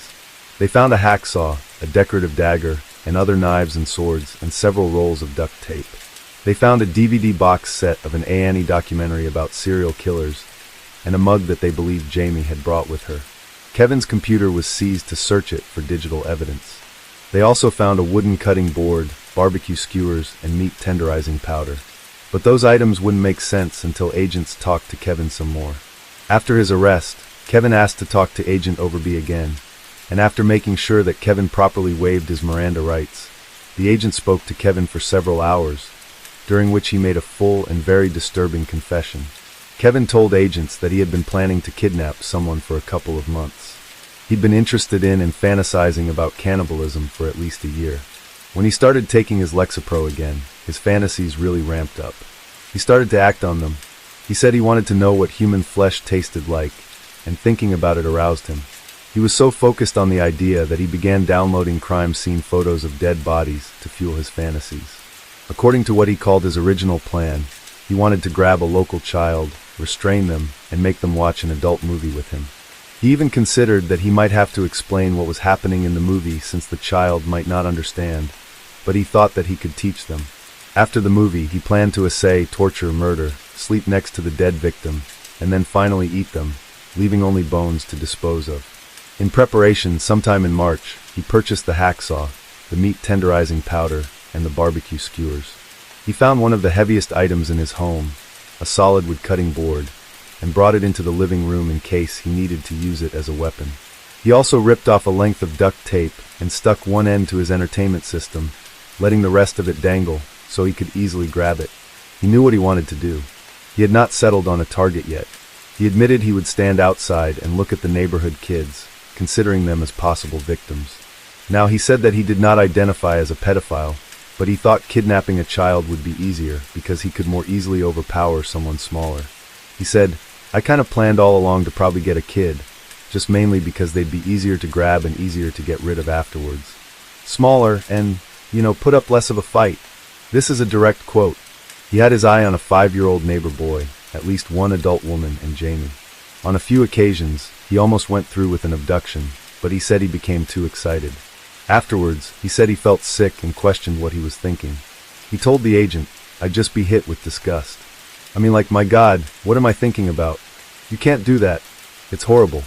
When asked about Jamie, Kevin told Agent Overby that he didn't know her by name, but had talked to her on several occasions. He said, "Well, I did kind of favor this girl a little. I had seen her and I was kind of like, well, I really like her. But then as I saw her more and more, I'd think, no, I can't hurt her. She's nice and I know her too well." Kevin told the agent he had spent most of the day of April 12th with his family. He had taken his laundry over to his parents' house, and his mom washed his clothes while he ran some errands. Stayed until his sister got home from school to help her with some of her homework before heading back to the Purcell apartments. When he got home, he messaged his Melissa several times with the last message sent at 2:54 p.m. At around 3:30 p.m., he noticed that Jamie's bike was gone, and he was slightly disappointed. If he was going to abduct her, he wanted to grab her when she got home from school, so it looked like she never made it home, and he felt like he missed his chance to do so. Just a few minutes later, she returned on her bike and told him she'd forgotten her keys, and they talked briefly about the weather. She said it seemed to get hotter in Purcell than it did in Dibble, where she grew up. She went upstairs to her apartment, changed her shirt, and poured herself a cup of iced milk. She came back down to the breezeway for a few minutes, and they talked a little bit more. While she was making small talk about how refreshing iced milk was on a hot day, Kevin noticed that she hadn't locked her bike up and thought if he hit it, then he could make it look like she had been grabbed by a stranger while riding her bike.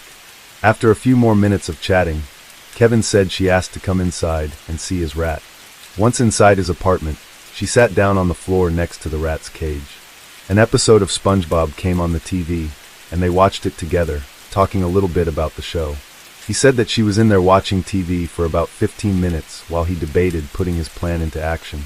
He decided it would be better to knock her unconscious before restraining her, so he picked up the heavy wooden cutting board, but still hesitated. Over the next 5 minutes, he said he picked up the board and put it down several times. He finally decided to act and smashed her on the head, but it didn't work right away like it had in his fantasy.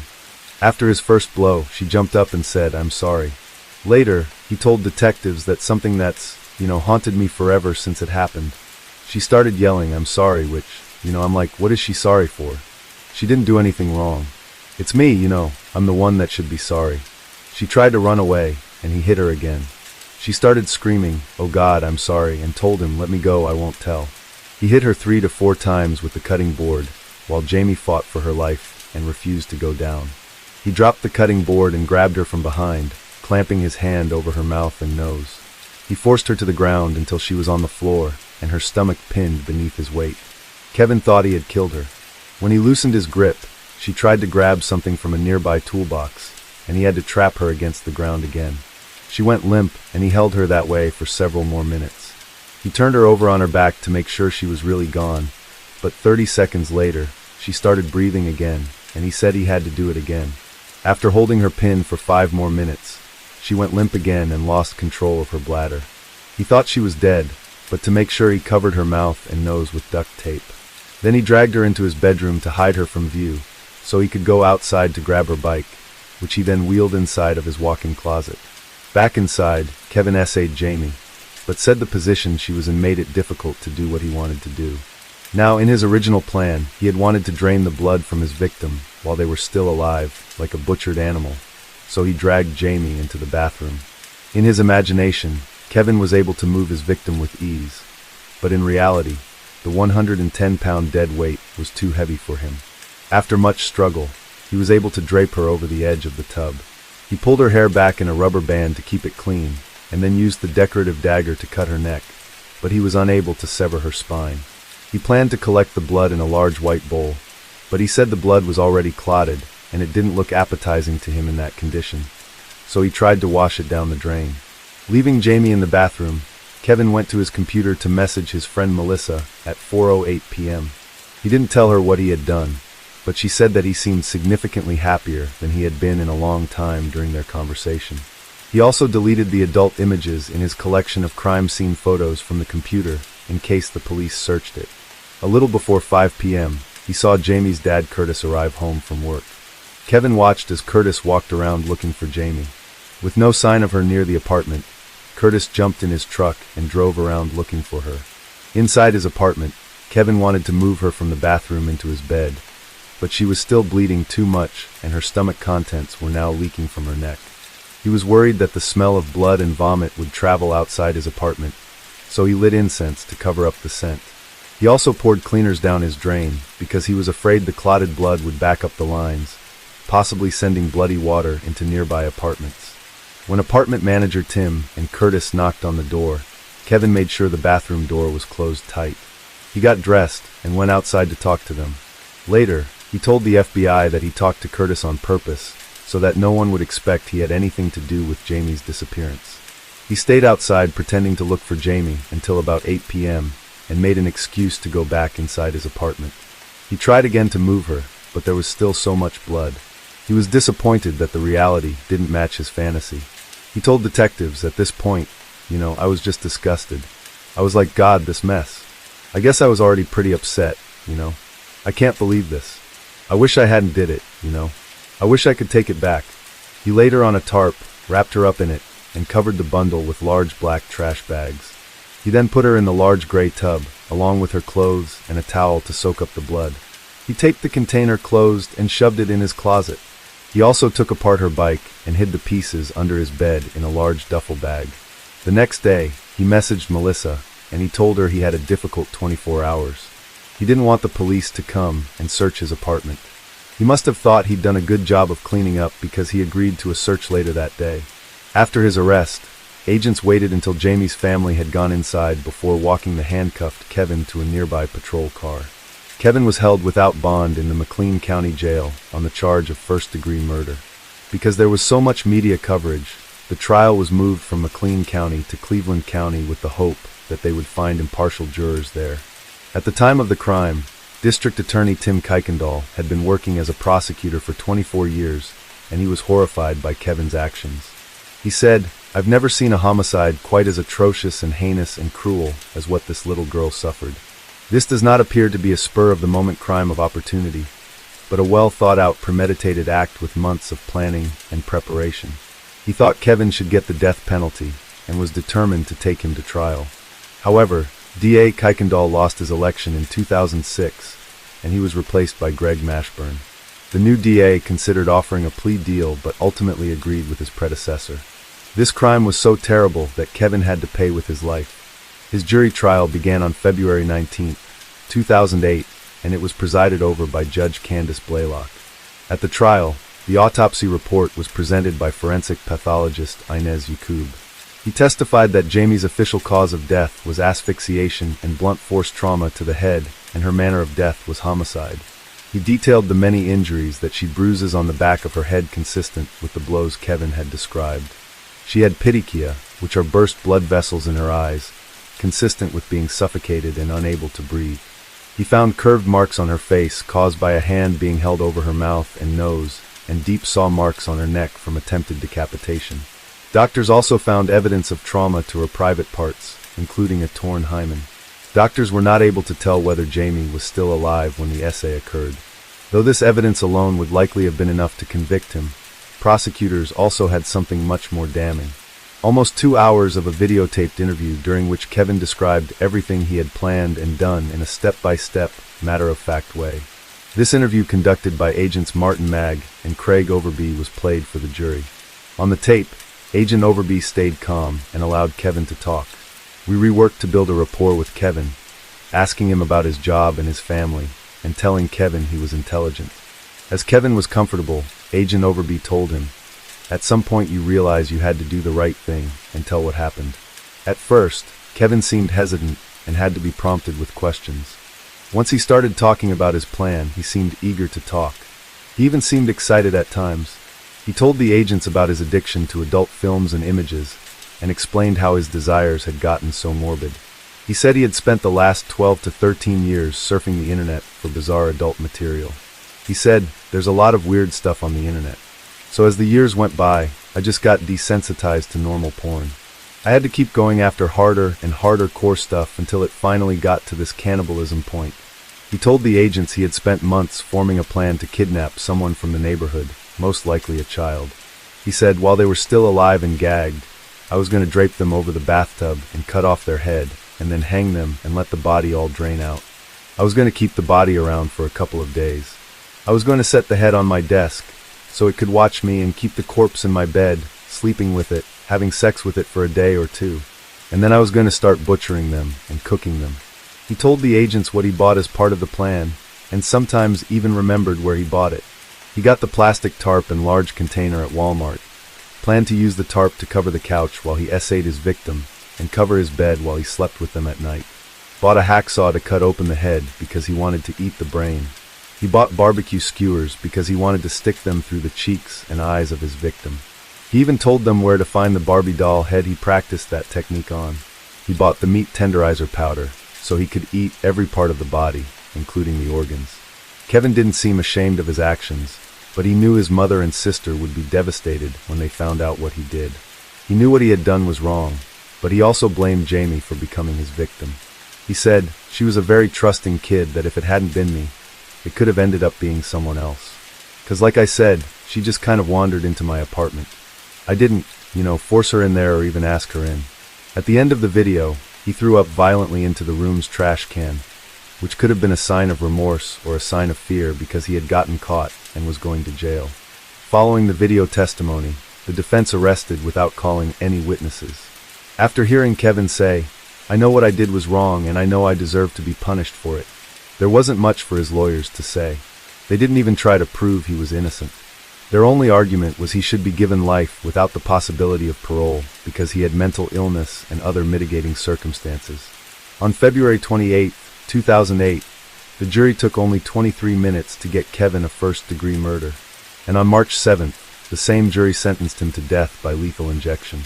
Kevin showed no emotion when he found out he'd be put to death. Prosecutor Greg Mashburn called the trial a particularly troubling case to sit through. We would agree after the conviction, he was glad he no longer needed to keep the evidence in his office and instead put the crime scene photos, toys and weapons into storage. He said, "I don't have to stare at that disgusting stuff that jurors had to look at anymore." His family was relieved, but also prepared for the long appeals process that usually occurs in a death penalty case. Her Aunt Linda said, "We know that's going to happen. This does create a lot of closure for us that we don't have to come back for trial and don't have to sit in the courtroom with him." July of 2016, Kevin appealed the death penalty. This appeal, he had a new reason. This trial, he had been diagnosed with autism spectrum disorder and several other mental illnesses, but his appeal was rejected. That judge noted in his ruling that Jamie's murder was especially heinous, atrocious, or cruel. Despite losing his appeal, Kevin stayed on death row for many more years because the state of Oklahoma wasn't very good at executing people. Now, this is not my opinion.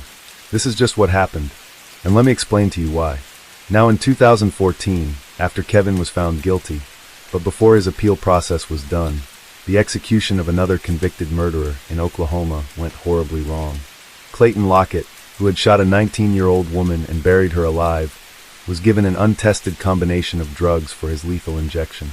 Though he was supposed to be unconscious and paralyzed during the procedure, the drugs didn't work. He moaned, moved around, and tried to get up, and he had to be held down on the table.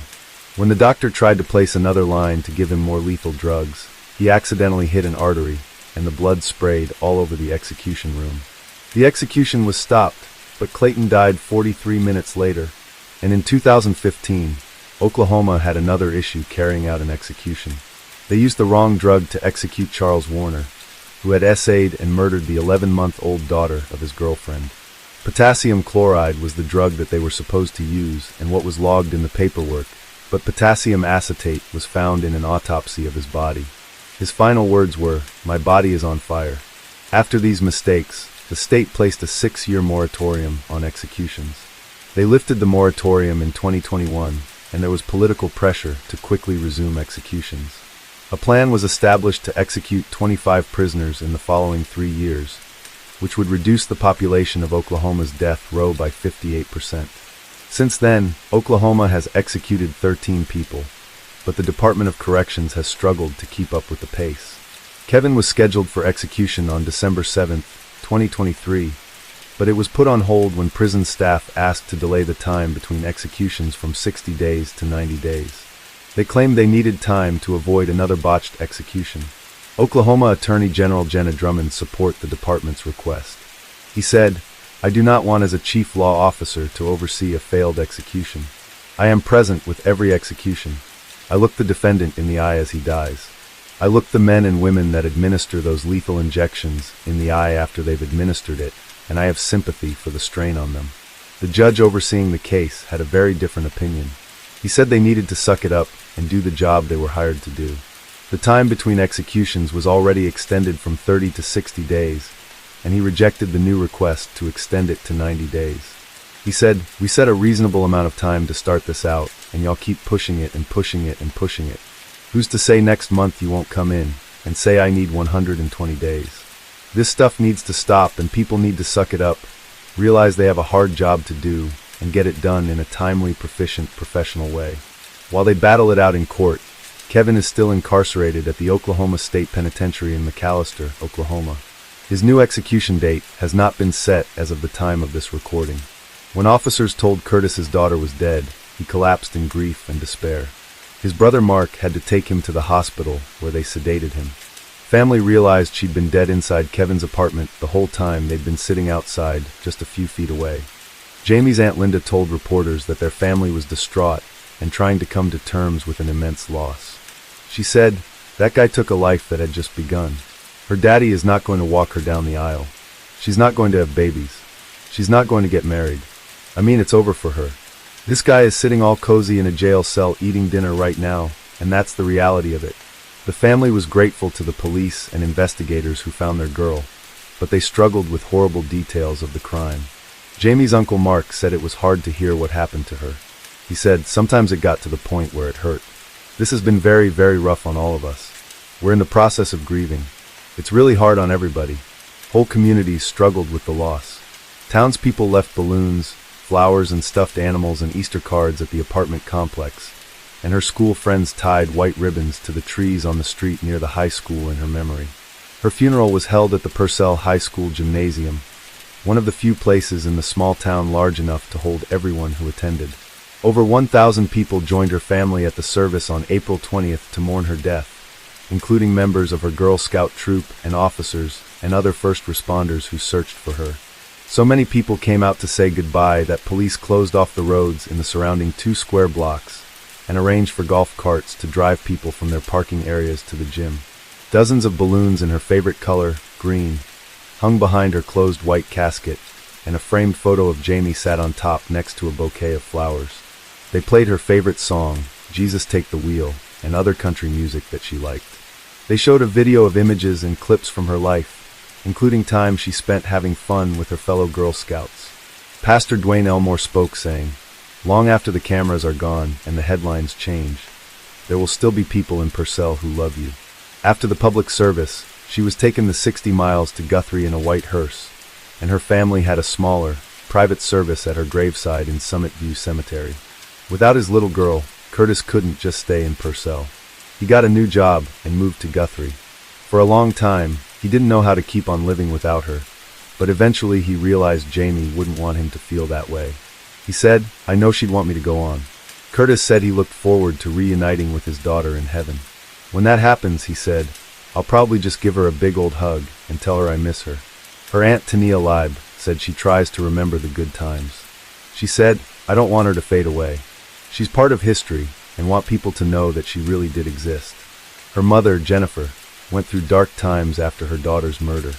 She'd always dreamt of being a truck driver, but because of that dream, she ended up blaming herself for Jamie's death. She thought she should have been home with Jamie instead of out on the road. She told a reporter, "I think about her all the time. To be honest, there's not a day that doesn't go by that I don't think about her. She was a year sober when Jamie died, but she soon fell off the wagon, and it would be years before she got clean again. During her darkest time," she said, "basically I lost it. I called my mom up and I said, 'Mom, I want to be with Jamie. I want to go where she's at. She needs me. And that's selfish of me to think that way, because I've got 2 other girls I've got to stay here for.'" As the years passed, Jamie's mom posted messages on her memorial pages, the way to talk to her after she was gone. Jennifer took comfort in thinking about Jamie surrounded by other relatives that had passed and imagined her little girl all grown up. In February of 2014, she posted the following message. "To my sweet Jamie, I love and miss you so very much. With every angel date, birthday and holiday that passes, I go see you. When a breeze blows through my hair, I say hello, Coppertop. I miss you so very much. I catch myself imagining what you would be like and look like now. I know you would be a gorgeous, loving, charismatic young lady." In May of 2020, she posted, "Hey Coppertop, been thinking about you so much lately. Grandma Rose, Aunt Chris and Gigi are there with you now. I know you are all happy. Just know we miss you all and love you very much. Love always, Mommy." That was the last message Jennifer left for her daughter. On October 11th, 2023, Jennifer passed away. She was buried at Summit View Cemetery in Guthrie, next to her baby girl. Case 5. This is 32-year-old Chad Dorman, just minutes after executing his 3 young sons, 7-year-old Clayton, 4-year-old Hunter, and 3-year-old Chase. You've likely seen this case in the news recently. The boys were murdered just 1 year ago, and Chad pled guilty on August 3rd, 2024. So who is this monster, and how did his family end up at the center of a horrific slaughter? Well, if you ask anyone in Chad's life prior to June 15th, 2023, including his wife, Laura, he wasn't a monster. Chad and Laura lived in Monroe Township, Ohio. This is a suburb of Cincinnati, with about 7,500 residents at the time of the 2020 census. Monroe Township is east of Cincinnati, right on the Ohio-Kentucky border. It's best known for its large fireworks display on Independence Day. Chad, Laura, and their 4 children lived together at 1965 Laurel Lindale Road. Their modest home sat on 3 acres of land and cost about $70,000 when they purchased it in 2016. This would have been right around the time that their oldest child, Clayton, was born. It is unclear when Chad and Laura were married, but one source noted that Chad had been in the life of Laura's daughter since a very young age. There had been about 7 at the time that they bought their home together. Their house was a home clearly set up for a gaggle of happy children with a trampoline and an above-ground pool in their yard. The family had a small camper parked outside their home, suggesting that they enjoyed spending time outdoors together. There were toys and tricycles strewn all across the yard. The family all loved baseball, and neighbors would regularly see them all outside playing together. In fact, Chad coached the baseball team for his oldest son, Clayton. Boys also loved to drive around their yard in go-karts, or help their dad fix his car. In the summer of 2023, Laura's daughter had just finished 8th grade and would soon be a freshman at the new Richmond High School. Her brother, Clayton, had been enrolled in kindergarten earlier that year, but had been withdrawn for reasons that are unclear. At 7 years old, Clayton was already an avid baseball player. But he didn't just love sports. He also loved Legos, he was super funny, and he loved to joke around. He was also incredibly kind and loved to give gifts to people that were important to him in his life. He loved to sing, and his dog, Gatlin, was his best friend. Clayton's younger brother, Hunter, was 4 years old. He was also obsessed with baseball. He loved catching frogs at the creek and adored his mom and sister. They said that every day he would call them pretty girls. And then there was Chase, just 3 years old. He loved dinosaurs and watching his brothers play baseball. As the youngest, he was also the snuggle bug of the family and loved to cuddle with his mom.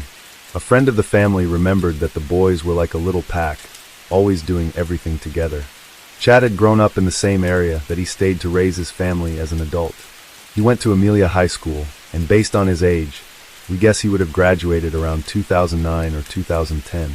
Amelia High School has since closed and was replaced by West Claremont High School. At the time of our story, Chad had a pretty clean criminal record. He had a few traffic violations and 1 dismissed charge from 2010. He had been charged with DV against his father, Keith Dorman, after allegedly choking him. Those charges were later dropped, and his dad said it was just a misunderstanding. There was no record of any DV reports between Chad and Laura, or any disturbances whatsoever that involved the police at their address. Chad was now a family man who appeared to be working construction. He was a member of the Insulators Union, so we assume he was installing insulation as part of a crew.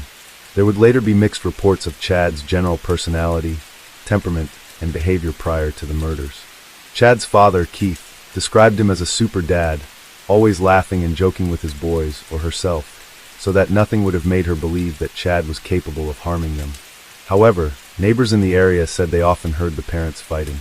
One neighbor said he was angry every single day, always shouting at his wife and kids.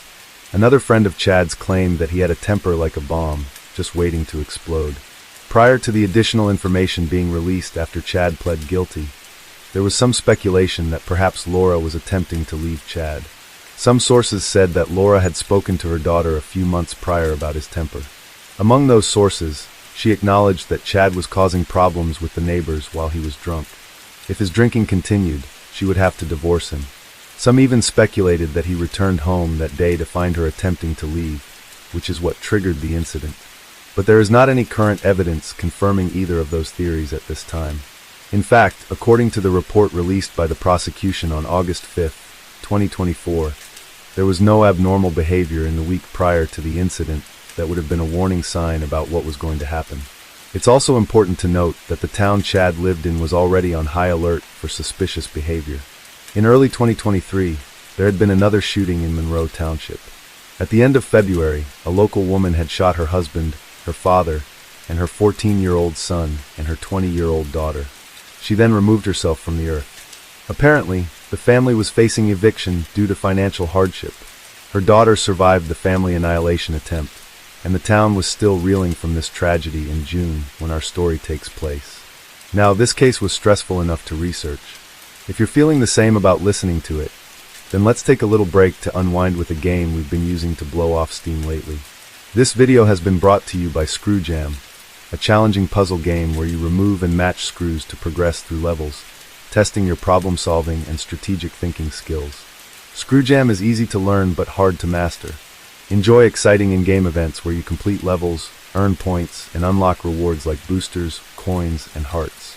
If you're seeking satisfying challenges, brain-teasing fun, or the enhancement of cognitive skills, Screw Jam provides it all for everyone who loves a puzzle-solving game.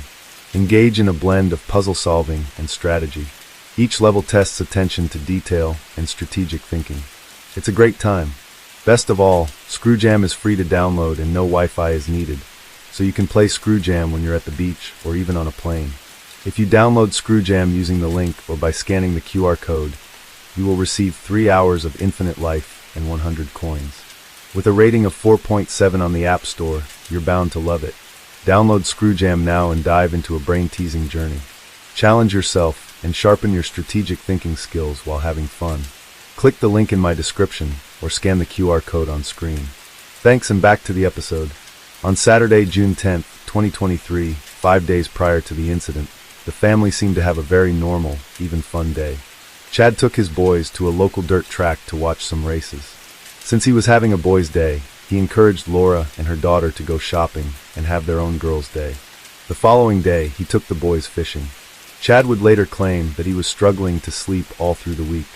However, Laura did not recall any challenges with sleep or changes of behavior during those days. On Monday, he went to work as normal. His co-workers and direct supervisor were interviewed and attested that there was nothing strange about his behavior that day. The same was said about Tuesday, June 13th. Chad went to work as normal and returned home that night to fix the headlight on his vehicle. The first indication of strange behavior came on the morning of Wednesday, June 14th. Chad was a very early riser, often getting up around 4 a.m. to get ready for work. On that day, he woke up his stepdaughter before he left. This was very strange, as typically he would not wake anyone before work. He woke her up and apologized to her. He said he was sorry for, and I quote, "anything I have ever done to hurt you." It is unclear if she relayed this interaction to anyone else in the households. Chad left for work after that and continued to have another normal day. After work, he coached Clayton's baseball team during a game. The whole family came to watch Clayton and Chad on the field. Some observers would later note that he seemed a little distracted that night, but nothing was alarming enough to follow up on. On Thursday, June 15th, Chad got up and went to work as normal. Arriving around 7 a.m., phone records would later show that on his way to work, he searched for a song called Happy in Hell by Colt Ford. The song talks about living with the devil while being in love with someone other than their partner. It reflects on a feeling of getting boxed in, feeling confused and hopeless.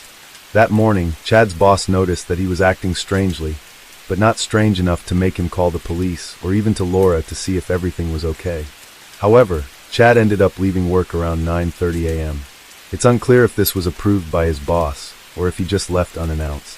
At some point that morning, he called his mother to say he was having confusing thoughts, as he put it. She suggested that he go to the little clinic inside their Kroger. For those of you who do not have that chain near you, Kroger is a grocery store, but like many supermarkets, they have a pharmacy with a clinic inside. At 9:42 a.m., Chad arrived at the Kroger. He entered the building and stopped in the vitamin and supplement aisle and stared at the shelves for a few minutes, then walked into the little clinic and leaned on the counter where a receptionist would typically be. From the camera footage we have seen, it appears that the clinic is empty. There is no one waiting in chairs and no one at the desk. Chad leans on the counter for just over a minute and a half. After no one comes to speak to him, he turns around and leaves the store without making any purchases or speaking to anyone. It seems that he stopped one more time on the way home to buy a 16-ounce Bud Light, but it's not known where he made that stop. When he first arrived home, his family was out running errands. Chad went to the shed, but it's unclear exactly what he was doing. Laura and the kids arrived home shortly after, and the boys ran excitedly to greet their dad, who they probably didn't expect to be home on a Thursday morning. Laura later said that Chad played with his boys for the rest of the morning, and she made lunch for everyone. While they ate, Laura observed the first major red flag. While he was eating, Chad said, "This will be my last good meal." Laura was concerned by this statement and thought Chad might be planning to remove himself from this earth. After lunch, Chad called his father and spoke to him on the phone for just a few minutes. It's unclear what the general nature or context of the call was. However, he has been quoted as saying, "Clayton is going to be the hardest at some point." After the phone call, Chad seemed to be stable. He spent the next few hours doing yard work and playing with the kids. At 3:30, Laura once again noticed strange behavior. Chad began reading the Bible to 4-year-old Hunter. He then began walking around the house with the Bible in hand, saying, "Chad knows what's right." In initial reports, Laura said Chad accessed the gun safe in their bedroom around this time. She told him that he was scaring her, but Chad assured her he was just joking around.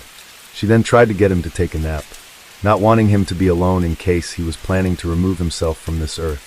She and the 3 boys laid down with him in the bed. While they all laid together, Chad told his sons that they were the best boys and that they had done nothing wrong. Soon after laying down, Chad jumped up and went back to the gun safe and pulled out his .22 caliber rifle, which made everyone start screaming.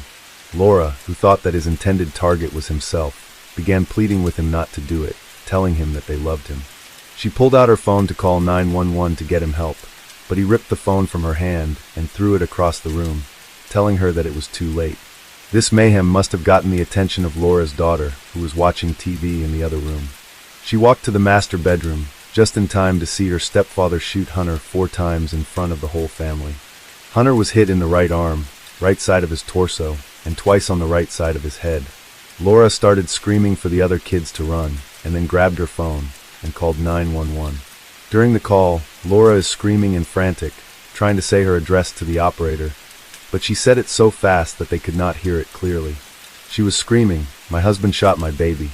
Help me, God, help me. He's hurt. He's hurt, God. He's hurt. Chase, come on, bud. Run." Followed by lots of screaming, and "My baby's dead. My baby's dead. Don't shoot him." You can hear Chad tell her to get off of him as she is fighting him. She kept screaming her address while the kids screamed in the background. "Chase, come on, bud. Run." And Laura yelled at Chad, "My baby is dead, Chad. My baby's dead. Don't shoot him." As the call continues, there was more screaming in the background between Laura and a small child. While Laura was on the phone with 911, Clayton and his older sister ran out the back door of the house, then in opposite directions. Clayton ran towards a field behind the house. Once Clayton ran, Chad began to pursue him. A few seconds later, after getting out of the house, Laura's daughter turned and saw Chad raising his gun to take aim at Clayton. The 14-year-old stopped fleeing and instead ran straight toward Chad to try to stop him. Chad shot Clayton twice in the back from about 70 yards away. Mate and Clayton dropped to the ground before his sister was able to reach him. He then calmly walked over to his 7-year-old son, and when he reached him, he shot him twice more in the head, killing him. When Chad started shooting Clayton, the teenager changed course and went to find Chase. At this point, Laura had carried Hunter out of the house to wait for EMTs, all while trying to render aid to her little boy. Chase's sister found him, picked him up, and started running down the driveway towards the fire station that was across the intersection from their house. Fortunately, Chad saw them fleeing and quickly caught up. On a neighbor's Ring doorbell camera, police were able to find the audio of this moment. Chad was pointing the gun at his stepdaughter's head from point-blank range, screaming, "Don't shoot me, don't shoot me." Chad demanded that she put Chase down. She lowered the boy to the ground, and he began to run. Chad followed him to where he was hiding behind their trash cans and attempted to shoot him. The gun was out of bullets, so Chad had to stop to reload. This delay gave the 14-year-old time to flee into the street towards the firehouse. Fortunately, the 3-year-old fled back toward his house and his mother, looking for safety. She managed to flag down a vehicle and screamed that her stepdad was killing everyone. Afterwards, she continued to run to the fire station as the bystander made another 911 call. Meanwhile, Chad turned and went back to the house, where he found Laura holding Chase. There, a struggle ensued, with Chad trying to pull their youngest son from her arms. Laura fought back hard as Chad bit her. She put her hand on the barrel of the gun, pushing it away from her baby. As she pushed it, her thumb covered the end of the barrel, and Chad pulled the trigger. The bullet hit her thumb, and the shock was enough of a distraction for Chad to pull the toddler from her arms, and then shot him in the head, executing him right in front of his mother. You may never know why Chad did not attempt to kill Laura at this point, or attempt to remove himself from the earth. She was suffering from her own gunshot wound. Laura managed to get a hold of her phone and called 911 again. She ran back out of the house to Hunter's body to attempt to resuscitate him. In a 911 call, she is once again hysterical and screaming, likely from her own physical pain, as well as the horror of what just happened. In the call, you can make out phrases like, "My children are shot," "My children are not breathing, my 3 children," and also, "I called and no one came, their father killed them." During the call, the operator attempts to calm her down to give her instructions on how to do CPR. During this time frame, Chad was calmly walking around the property, collecting the bodies of his children. He first went back to the field and picked up Clayton, throwing his body over his shoulder, and carrying him back to the side yard where Laura was attempting to save Hunter. Chad laid him on the ground next to his wife and child, and walked back into the house to get Chase, with a large spot of Clayton's blood on the back of his green t-shirt. Then brought Chase's body outside, and laid him next to Clayton in the grass. The bodies of his dead sons lined up in the yard. He calmly returned to the front steps, laid his rifle down next to him, and lit a cigarette to wait for the police. Deputies arrived at 4:26 p.m. For our listeners who live in urban areas, this 20-minute response time may seem unacceptable. We'd like to point out that in more rural towns that do not have their own full-time police departments, when you call the police, the only officers available to respond are the county sheriffs. The sheriffs would be dispatched to anywhere in the county when they receive a call like this. You can see in the body cam footage that these officers started driving as soon as the call came in, speeding with lights and sirens the whole way. They were also speeding directly into an active shooter situation. When the deputies first arrived, they needed to assess how to safely get to the children and Chad without putting their own lives at risk. In the body cam footage, you can hear an officer asking to go to the boys laying in the grass because he knew they needed help. However, they didn't have Chad in custody yet and didn't know where his gun was. They could see Chad sitting on the steps, but he did not respond to them. They were yelling from the side of the road, "Walk toward us," but Chad didn't follow the instructions. After seeing that he wasn't going to come to them, they crossed the lawn while maintaining cover behind the camper parked in the driveway. As they approached, they continued to yell directions to Chad to stand up, but Chad remained sitting on the steps. When they reached Chad, he did not resist as they pulled him from the steps, pushed him to the ground, and cuffed him. The other police raced to the bodies of the boys as Laura screamed at Chad in the background, "You took my life from me." The family dog was barking from inside the house, and Chad yelled at him to stop. He then calmly told the officers not to let him out, and that he didn't think the dog would bite them as long as they left him alone. While Chad was face down and cuffed, an officer asked him what was going on. He said, "I'm not trying to hurt nobody. I'm completely sober.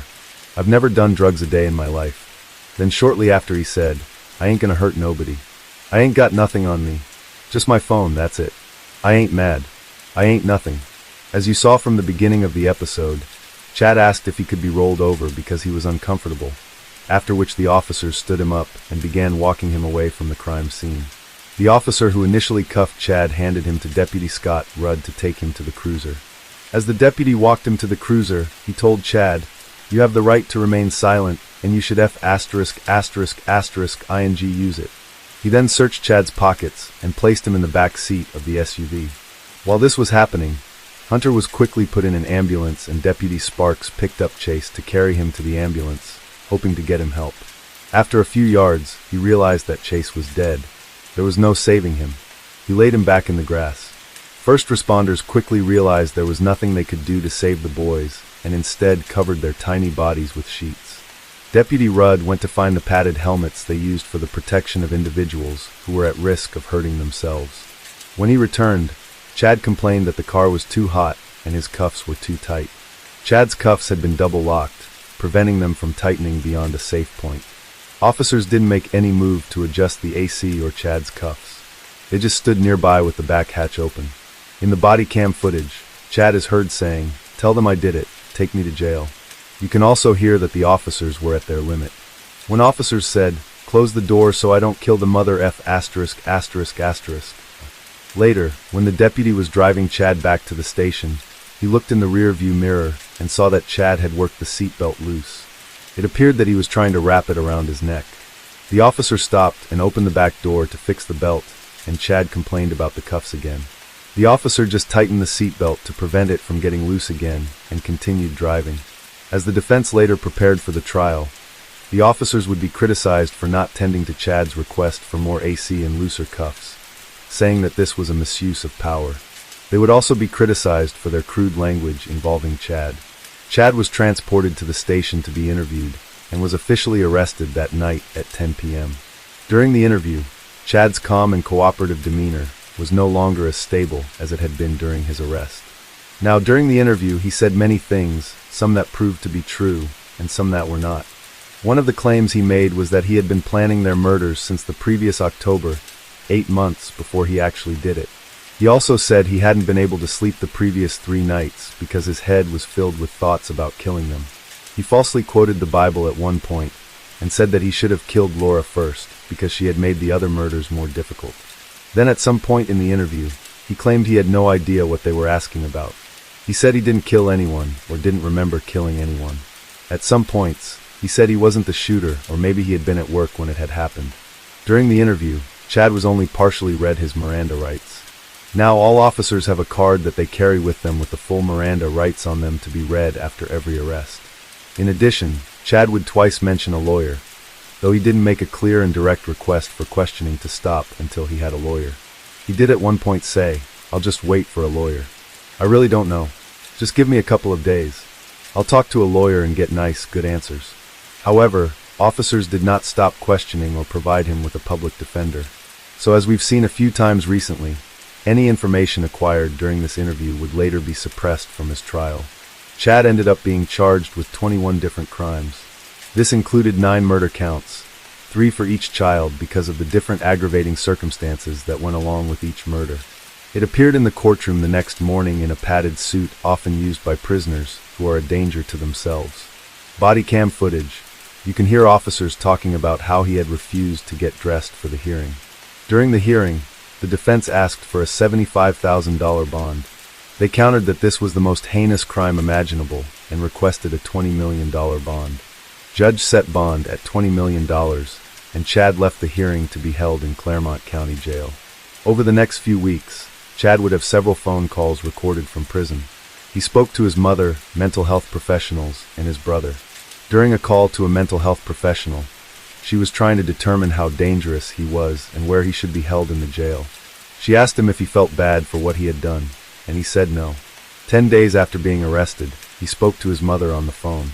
Keep in mind this was after he had a lawyer, and both he and his family had been advised about their plan to seek an insanity or serious mental illness plea. During this phone call, he told his mother that he remembered everything about the day he killed his boys. A few days later, he spoke to his brother and compared himself to Adolf Hitler. Over the next few months, the defense took on the burden of proving that Chad was innocent because he was not in his right mind during the murders.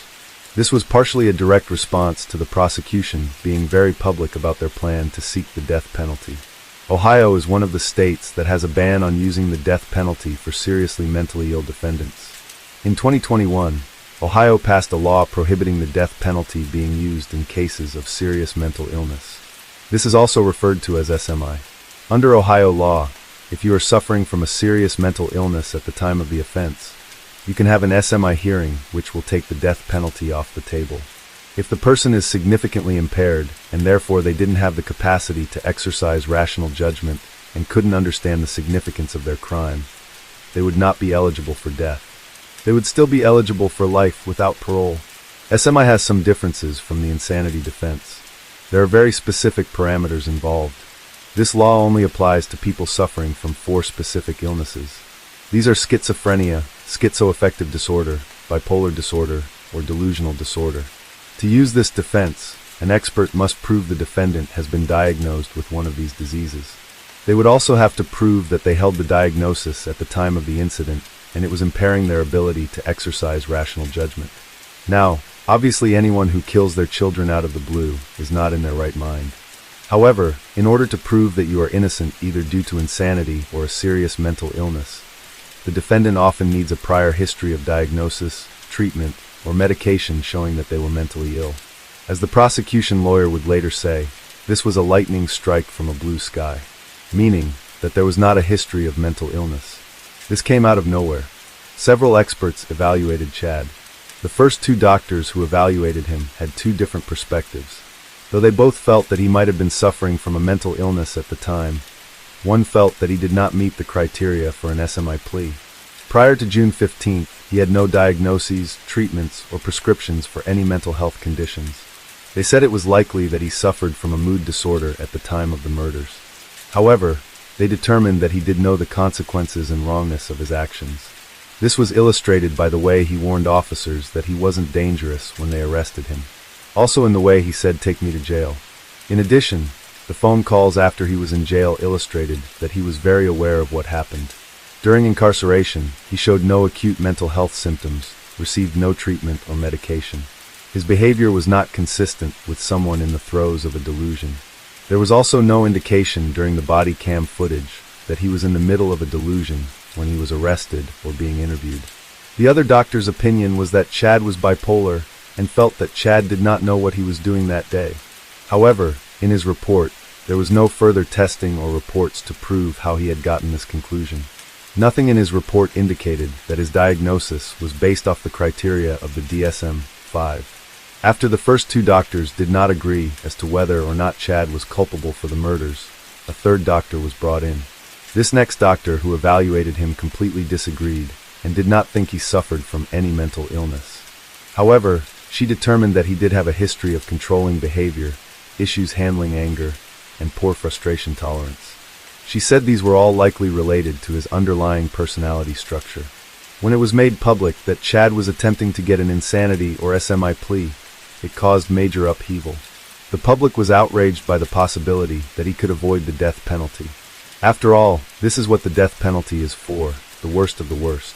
Many said if it was just judged on conduct and not the why, it was an easy death penalty. Over the course of the past year, the defense filed over 24 motions to try to adjust how Chad's trial would pan out. In addition to the attempt for an SMI defense, they made many other requests. They requested that most of the 350 photos and videos from that day not be shown to the jury due to their graphic nature. They also made a motion to block any emotional testimonies from witnesses. They also made some fairly common requests, like the request that Chad be allowed to wear street clothes and no restraints in front of the jury. One of his more strange requests was to allow convicted felons to serve on the jury. Now this is something that is illegal in most cases, and it's not entirely clear why this request was made. Some speculate that the defense felt a jury of convicted felons might have more sympathy, or perhaps not be as keen to give him the death penalty. However, this doesn't seem likely. A very real stereotype about most prisons is that they are not safe for people who hurt children. So, the idea that other convicted felons would have sympathy for a man who executed his own children seems unlikely. The original trial date was set for July 8th of 2024. However, this was moved to allow for the SMI hearing. When this change happened, it created a challenging chain of events for the court. Judge overseeing Chad's case was a death penalty certified judge and is set to retire in December of 2024. With the delay in the trial, Chad's next date would be set for 2025. Finding another judge who is certified for the death penalty would prove to be challenging. Initially, Chad waived his right to a speedy trial to allow for this to happen. However, this became a non-issue when the defense came to the table at the very end of July 2024 with a plea deal. Chad's team proposed that he plead guilty in exchange for the state dropping the aggravating circumstances that made him eligible for the death penalty. My position became very clear to me throughout this process, and most recently Wednesday, when we discussed this plea offer with Laura, that doing anything further would be actually an act of cruelty toward her. The trauma that these two have experienced that day, and continue to experience, my job as I saw it this week, is to relieve them of that additional agony, and that is why we are here today. On August 2nd, 2024, Chad Dorman pled guilty to 5 felonies. 3 counts of aggravated murder for killing his boys and 2 counts of felonious assault for the injuries that his wife and stepdaughter sustained. Sentenced to 3 consecutive life sentences without the possibility of parole. To accept the plea deal, Chad withdrew both of his previous pleas. These previous pleas were not guilty by reason of insanity and not guilty by reason of serious mental illness. Both Laura and her daughter appeared in court, and the judge made it very clear to the media that there were to be absolutely no photos or videos taken of them. The pair were in full support of this deal. Had Chad continued to push toward a trial, both women would have to take the stand and relive that horrific day. They'd have been waiting months or even years to see if a jury found him guilty and what his sentence would end up being. With this outcome, the wait was over. There would not be jurors who have to sit through horrific video footage, stories, and photos. In addition, because he pled guilty, there was no chance of an appeal. This is another gift to the family and the community. In her statement, Laura Dorman requested that everyone remember and talk about her sons, Clayton, Hunter, and Chase, and for who they were before their father took their lives. She said, "Remember them as 3 little boys who loved fishing, go-karting, and swimming. Remember them as the little boys who were always running the baseball fields or running around outside. Remember them as the boys who loved to have fun and were inseparable from one another. Their lives are not only about what happened to them. They are so much more than that. I love you, Clayton, Hunter, and Chase." The 3 brothers were laid to rest on Monday, June 26, 2023. The family held visitation hours from 4 to 8 p.m. followed by a celebration of life. Mourners were asked to wear bright colors in honor of how fun the 3 boys were. In addition, a community event was held to honor the family and thank the first responders. Food was provided by several local churches. The family requested that in lieu of flowers, people who wished to honor the boys would make their donations to improve their favorite baseball field. A memorial sprang up in front of the boys' house soon after the tragedy. It was notably different than many others that we have seen because most things were in sets of 3. 3 heart balloons,